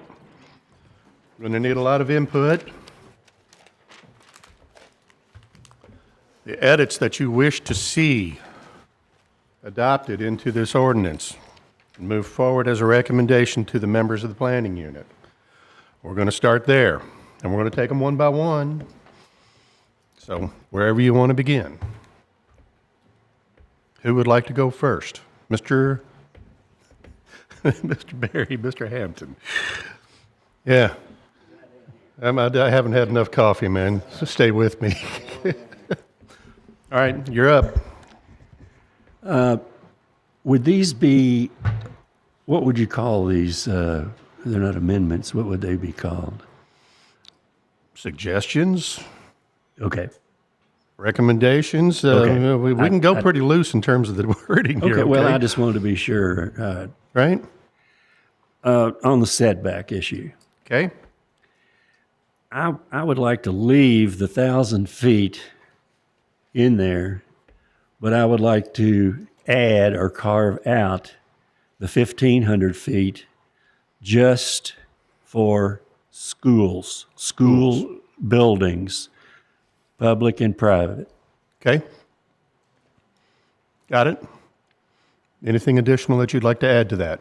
All right. Nope. Commissioners, discussion. Get a little closer to that mic, please, Ms. Davis. 1,500 feet for schools. We need to put in there about proposed schools, because the school board owns a whole bunch of property. I said that. I did. I said it has to, we don't know where the next school is going to be built. Well, no, but we it don't would know have- where, but we know they own land. So No. the proposed that they might build a school there, they'd have to be 1,500 square feet from any proposed, where they own the land. You see what I'm saying? They're already own the land. Well, I I don't do think hear that's what you're saying. They own a lot of land, but some of it they're not going to build schools on. do If they that. build a school, it'd be 1,500. I said that. Okay. Okay. So it has to be existing schools. Is that what you're saying? Well, they own a 1,500 bunch of foot property setback where for they can build a schools, school. right? The 1,000 as recommended stands, according to his stands. proposal, plus a $1,500 or a 1,500 foot setback for schools. Schools. that's what I'm Right, saying, but just the for property schools. that schools own and that If have they not propose a built. school, well, do- they could put the it doesn't school matter. 1,500 square feet because they own enough property, I guess. they What can I'm do it saying, themselves. that doesn't matter. If they build a school on it, it had to be 1,500 feet. They couldn't build it. They could just build I the think school the only 1,500 square practical feet away measure from it. there, the only practical measure there is not that property which is owned by the schools or a school. Or a school. Is a de facto school. I don't think that you have an enforcement opportunity if you say something different, right? Putting a school there makes it different. Yeah, it does. Okay. If the school's already there, I mean, then they don't want to build it close. Mr. But if the Klingenfuss. school didn't want it close and they had the property, they could build it that far back themselves. When So you don't get worry away about from public schools and go to private, does that open it up for home schools? You No. I think you're getting too general. You just stay with the public schools. I have a point of question for attorney. Instead of using schools, would it make a difference if we say educational institution? If we say, if there was a recommendation for 1,500 feet, instead of saying private or public schools, how about educational institutions? Because, it could be, it's terms that's been used in our ordinance, zoning ordinance before. Is there a definition already What for difference does that educational make? institution?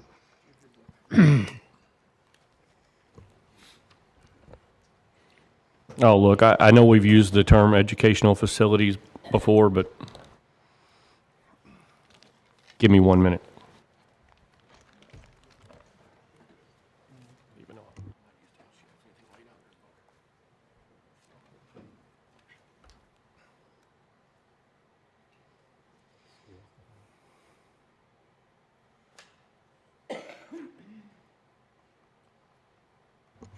Okay, that was less than a minute. So school is defined as a site for instructional purposes on an elementary or secondary level with a curriculum that complies with state regulation. But educational institution is not defined, correct? Correct. I think that creates an issue because we don't have a definition for it. So then we got to have a definition, or guys like Mr. Swansburg will be in here arguing that that it's not an educational institution. Yeah, I know. All right. So we have the first proposal on the floor. Is that a motion, Barry? Yes. Okay, we have a motion on the floor. Do I have a second? Ms. Davis seconds. Discussion. All right, we're going with voice vote. All who wish to add the requirement of a 1,500-foot setback from schools, please signify by saying aye. Aye. Opposed, like sign. No. We're going to go to a roll call vote. Ms. Edgar. Thank you.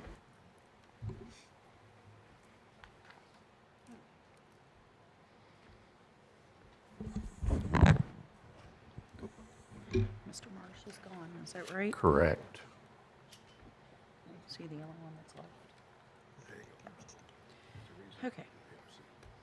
Mr. Allison, Yes. Ms. Nasser, No. Mr. Klingenfuss, No. Mr. Hayes. He's recused. Oh.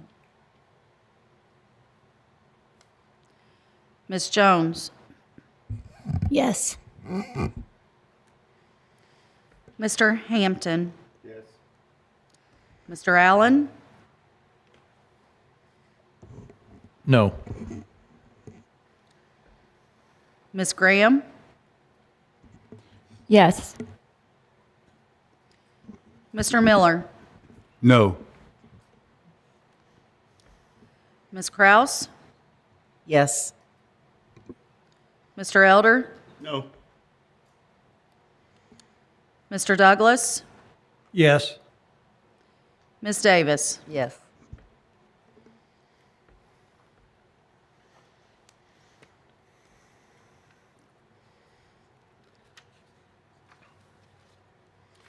Thank you, Ms. Edgar. And the motion to move schools to a 1,500-foot setback has passed on a vote of 7 to 5. All right, guys. Next topic. Noise. Noise. What would you like to say about it? I would like to, excuse me, I would like to add in that in addition to the noise analysis should address high and low frequency generated by the facility and the potential effects. And that, since we're doing the analysis by a licensed acoustical engineer, they should be able to address those effects. So, Mr. Allison, help me with this. Does that mean that it is included in the impact analysis for Yes. noise? It's included in the impact analysis. Okay. Good. Anything to add? Okay. All right. So, commissioners, discussion?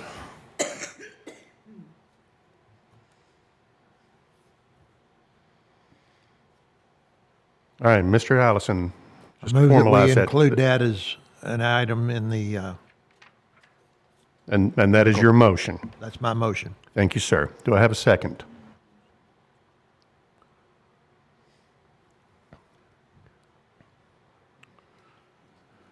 All right, we're going to fail in absence of a second on that note. Next topic. Mr. Chairman, on page Mr. Douglas. 6, on the cooling requirements, I think after discussion, testimony, I think Mr. Silliman had presented some information to the commissioners, but I think that we should just leave the wording as it is, as only to municipal sewer facilities. Just leave that on there because I believe that might have been the intent of the committees and the task force. Because I think the addressing of the MPDES and KPDES is going to be probably discussed at TRCs or when they do the developmental plan for stormwater. So if Mr. Solomon wants to agree to that,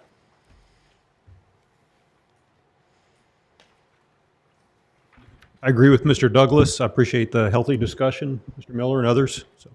Thank you, Mr. Solomon. Okay, so you're not making a motion. that's a motion. It's keep the wording to the retain, same. to To retain retain. the cooling requirement language. Okay? On paragraph number 3, keep the wording the same. Fair enough. We have a motion on the floor. Do I have a second? Mr. Hampton, thank you. Discussion? Okay, we're going to try this by voice vote again, guys. All right, all in favor, please signify by saying aye. Aye. And opposed, like sign.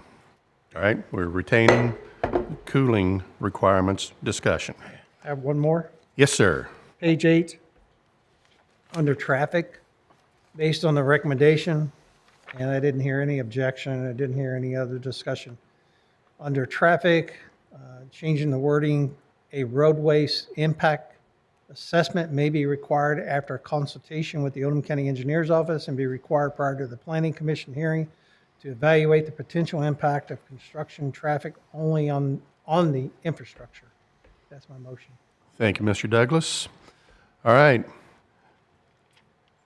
I Ms. believe Kraus, is Mr. that a second? I have a motion and a second. Is there any discussion on this note? Any discussion? Mr. Once Solomon, again, is that Mr. acceptable? Solomon, did you have input? Yeah, I just wanted to pull this up because I think you read it the Okay. same way I wrote it, but that's the way I worded it on the screen. Thank I you. think it's maybe construction on the existing road system. So I'll Yes. change. You want me to read it that way or existing? You're going to on the default infrastructure? to as articulated by Mr. Solomon? Yes. Thank you. Thank you. Now you want to have the second change. Do I have the updated second? Ms. Kraus, thank you. Thank you, Mr. Douglas. All right, discussion.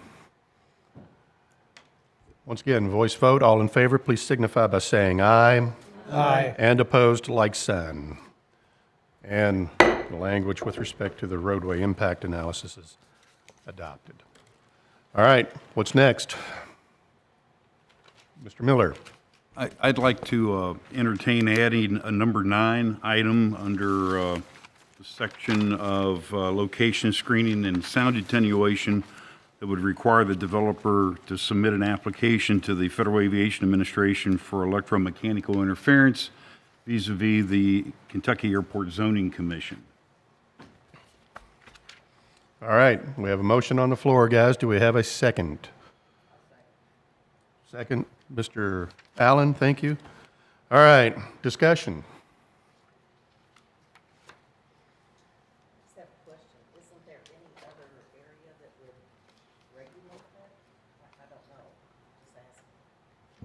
No, I don't believe so. I'm not aware of any other agency that would be able to do that from an aeronautical standpoint. The FAAs, they're the experts. All right, any other discussion, any other questions? Once again, voice vote. All in favor, please signify by saying aye. Aye. And opposed, like sign. We're going to give that one a motion carries. Mr. Hampton. All right, next up, Ms. Davis. Yes, I'd like to make a motion that the owner has 1 year to have it occupied or tear it down and pay for all the tearing it down and removing the debris. So, if It remains unoccupied for 1 year. unoccupied for 1 year, They must pay to have the buildings torn down and remove all the debris from the property. okay, and that's your motion. That's my motion. Okay, we have a motion on the floor. Do we have a second?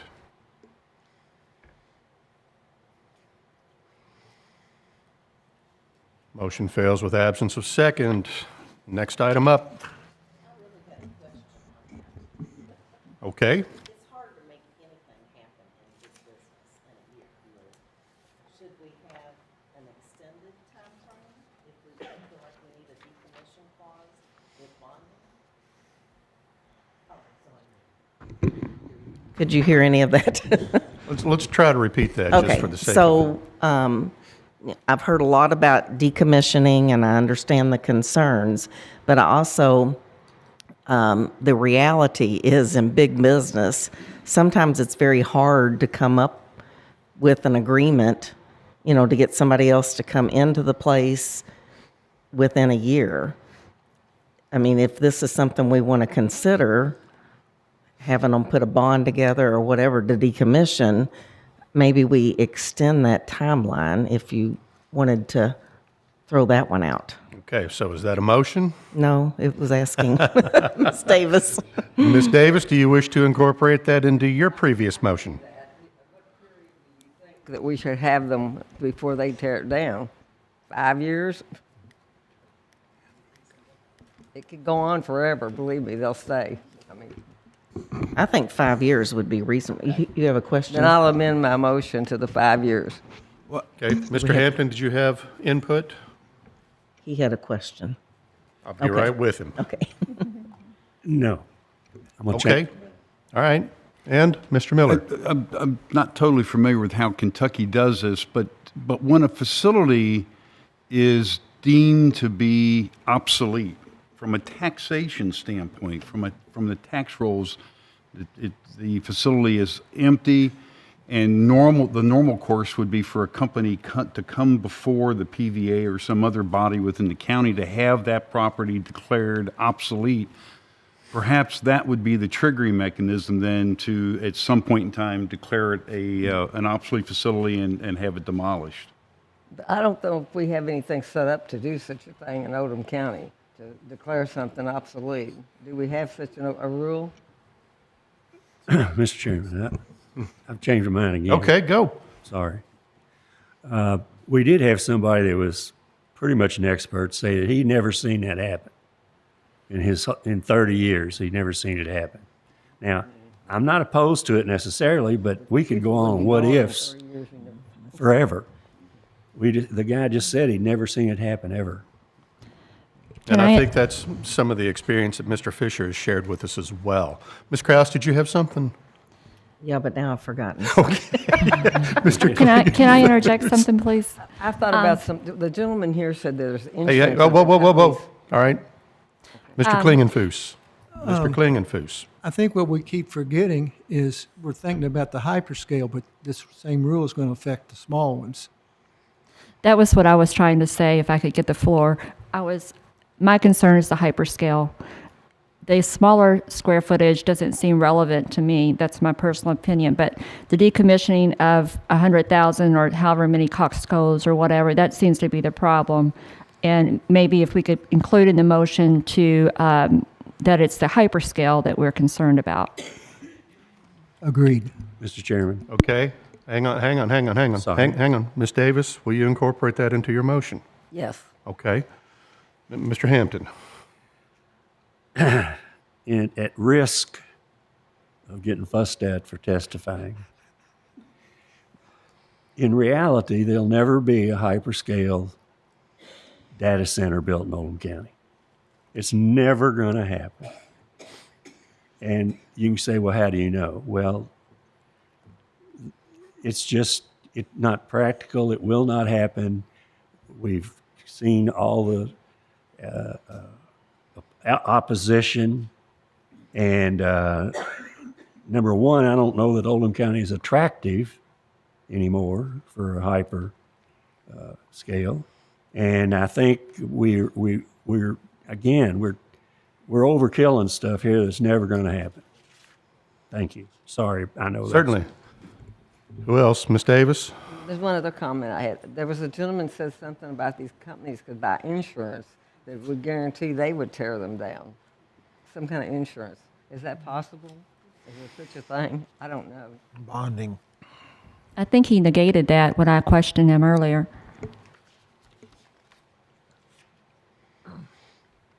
Okay. Anyone else? Ms. Kraus? I remembered my question. Okay. So you there was some discussion about decommissioning, but if we don't put a bond or some requirement for them to decommission, and we leave that to whatever, who pays for that? I mean, that sounds like the taxpayers here would be paying for that. And I don't really like that idea. Understood. Because it would be that building plus others. But if you wanted to put that particular type of facility, maybe that would work. Does Mr. Baxter have some way legally that we could do this to make sure these buildings get demolished after this is not sitting there for 100 years? Well, if there's a bonding requirement, I think that, but I don't know, I think that probably needs to be spelled out in more detail before, as part of a recommendation. I mean, I'm not necessarily comfortable just kind of throwing that in the regulations without having some kind of more detail about what's going to get adopted in the ordinance. I mean, I'm thinking about like roadway bonds. I mean, we have a methodology and there's regulations. We're just basically kind of throwing, and they have to bond the decommissioning of the site. I mean, So we heard testimony earlier that said, yeah, we thought about that during the task force, and it has pros and cons that led us to a no conclusion kind of position on that. That's from the task force. That's what they came up with on that. Do we have a motion on the floor? Yeah, we do. You ready to In hear? a second. Yeah, that's a question? All right. Voice vote. All in favor, please signify by saying aye. And opposed, like sign. No. Motion fails. Thank you. All right, next up. Landscaping and fencing. I'd like to change the item number 3, fencing requirements, and put an A under that as far as boundary, and that would include the first 3 A, B, C that's there. Make a next being the security fencing, and that would use chain link and barbed wire around the fuel storage facility. All right. I have a motion on the floor. Do I have a second? I couldn't hear the first part that you said. I heard the second Can you part. run through that one more time, Mr. Allison? Yes. On the landscaping and fencing, under item number 3, fencing requirements, I'd like to put 2 categories under there. The first being boundary fencing, and leave A, B, and C as they are, and add a second category for security fencing, and that would require the chain link and barbed wire around the fuel storage facility.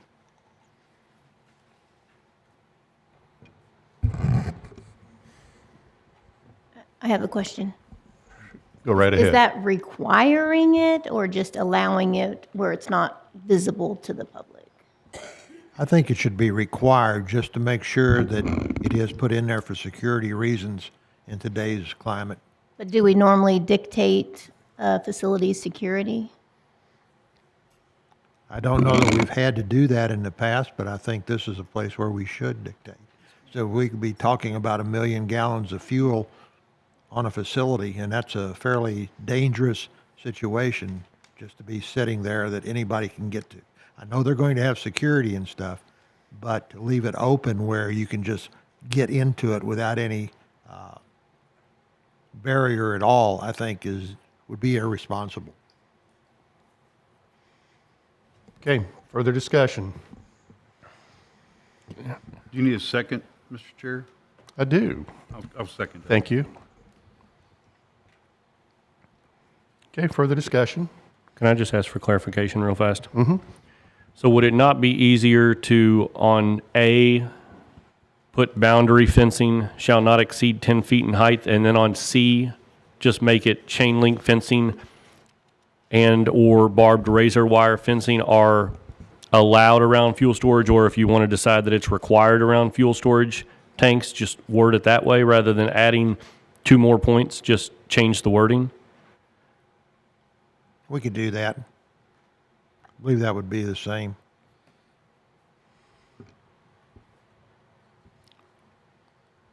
Can you? Yeah, wanna so read that would Read us make. what's in your mind there? Yeah, so that would make A to read, boundary fencing shall not exceed 10 feet in height. The permitted fence materials include aluminum and iron, and if we need to put boundary fencing in there too, we can, Yes. but we can leave that as is. And then C would then read, chain link fencing and/or barbed and razor wire fencing are allowed around fuel storage tanks, facilities. Maybe Okay. just leave it that, I think we could do that. around fuel storage, period. So there'd still be A, B, and C, just reworded Okay. that way. Okay, everybody clear on this? Yeah, but I do have a question. Ms. Kraus, go ahead. Okay, so this large amount of fuel, is that just for the hyperscale, or is that for small, medium? I don't think you would have near that amount of fuel, but on a medium, you might have 100,000 gallon in there, which is still a large amount of fuel. I was just trying to figure out the impact of any other businesses that we have in Oldham County that might have a large amount of fuel too. Basically, maybe gas it's stations, not existent. those are underground. Okay. The terminology is going to be allowed, not required. Is that what we're discussing? Yes. Okay. Okay. We good? All right, all in favor, please signify by saying aye. Aye. And opposed, like sign. Motion carries. Next up, Mr. Klingenfuss. Under buildings, aesthetics and appearance, we don't have any regulations on that now. What concerns me is this will become a new division that's going to affect all the future commercial and industrial property. And for that, actually, I'd like to eliminate it.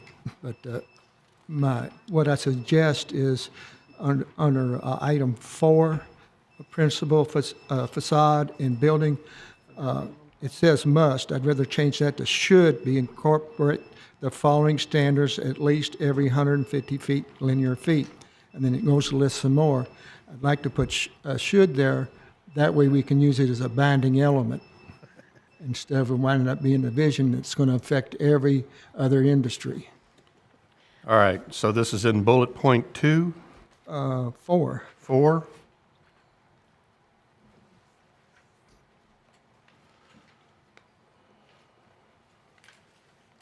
The word must to should. Should. Okay, is that your motion? Yes. Okay, do I have a second? Mr. Hampton, thank you. Discussion? Just to clarify, that's changed must to should. Correct. Okay. All right, discussion? All in favor, please signify by saying aye. Aye. And opposed, like sign. Motion carries. All right, next up, Mr. Klingenfuss. On what page is it? With 1,000 feet setback, it mentions residentially zoned and residentially used.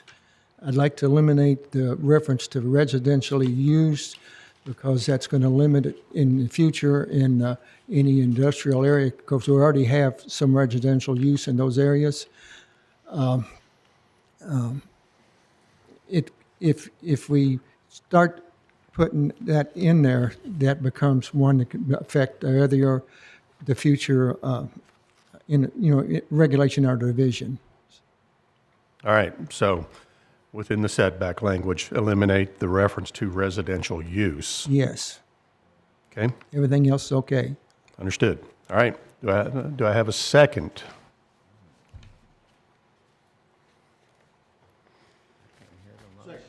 Mr. Elder, discussion? All in favor? Please go ahead. I didn't hear the part that he said about the why. Okay, Bobby? Okay. Right. What happens on us is we get a property that's industrially zoned, and then the people can't sell the property. They're looking to get it changed to residential use so they can move it. Now it limits the people that joins them to use their property. If I'm having a hard time explaining it.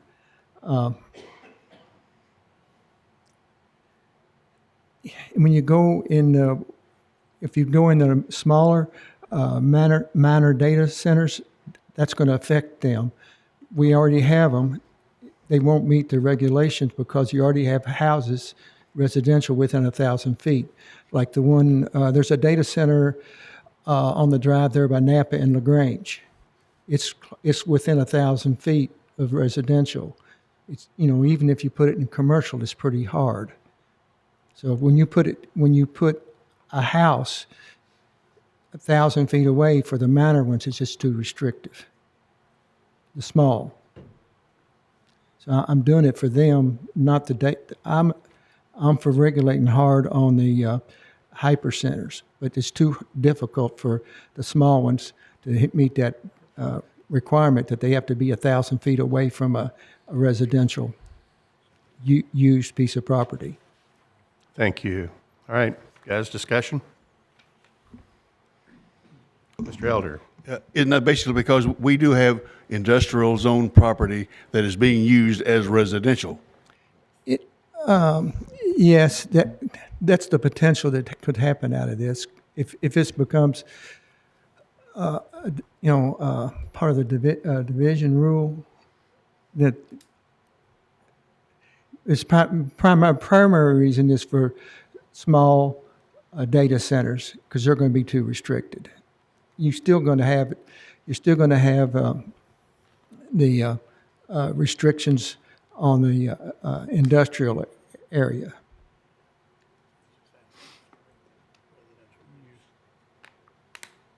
Okay. Discussion, guys? All right. There is none other. We're going to bring this to a question, right? So all in favor, please signify by saying aye. Aye. And opposed, like sign? No. Let's go roll call.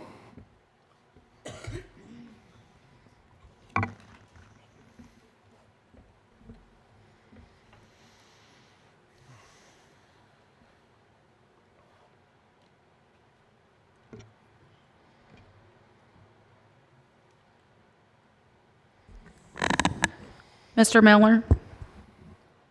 No. Ms. Graham? No. Ms. Davis? No. Mr. Douglas? No. Mr. Allison? No. Ms. Nasser? No.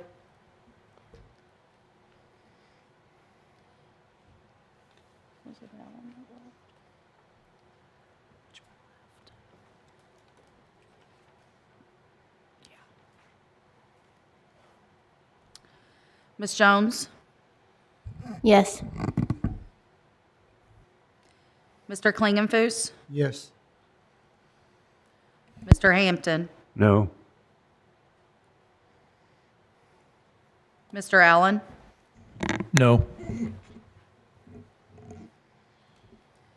Mr. Elder? Yes. Ms. Kraus? No.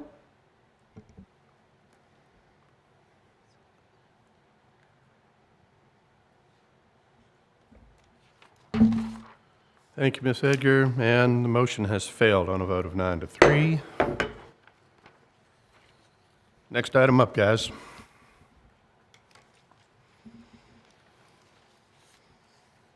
All right, if no more edits or changes are proposed, then we are at a point to decide if this is in a place to move forward to the members of the planning unit, and would need to get a motion on the floor in that connection. So the floor is open. Mr. Chairman? Mr. Elder.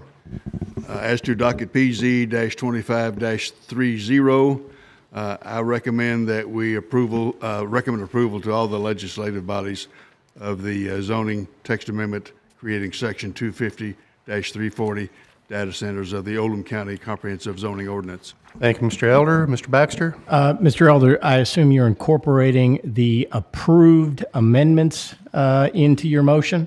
Yes, I am. With that, Mr. Chairman, we have a valid motion. Thank you, Mr. Baxter. We have a motion on the floor. Do we have a second? Second. Mr. Hampton, thank you. All right, discussion. All right, we will go with roll call vote. Ms. Kraus? Yes. Ms. Kraus? Yes. I wasn't on mic. All right. Mr. Allison? Yes. Ms. Davis? Yes. Ms. Nasser? Yes. Mr. Douglas? Yes. Mr. Klingenfuss? Yes. Mr. Elder? Yes. Ms. Jones? Yes. Mr. Miller? Yes. Mr. Hampton? Yes. Ms. Graham? Yes. Mr. Allen? Yes.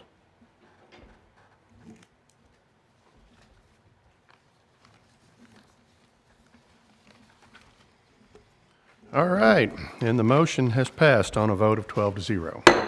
All right, commissioners. What's your flavor here? Okay. All right, you want a short break? You want to break for lunch? Okay. All right, how much time you need? An hour? There is food. There's food across the hall. Okay, so 30 minutes due for this? Okay, let's go with 30.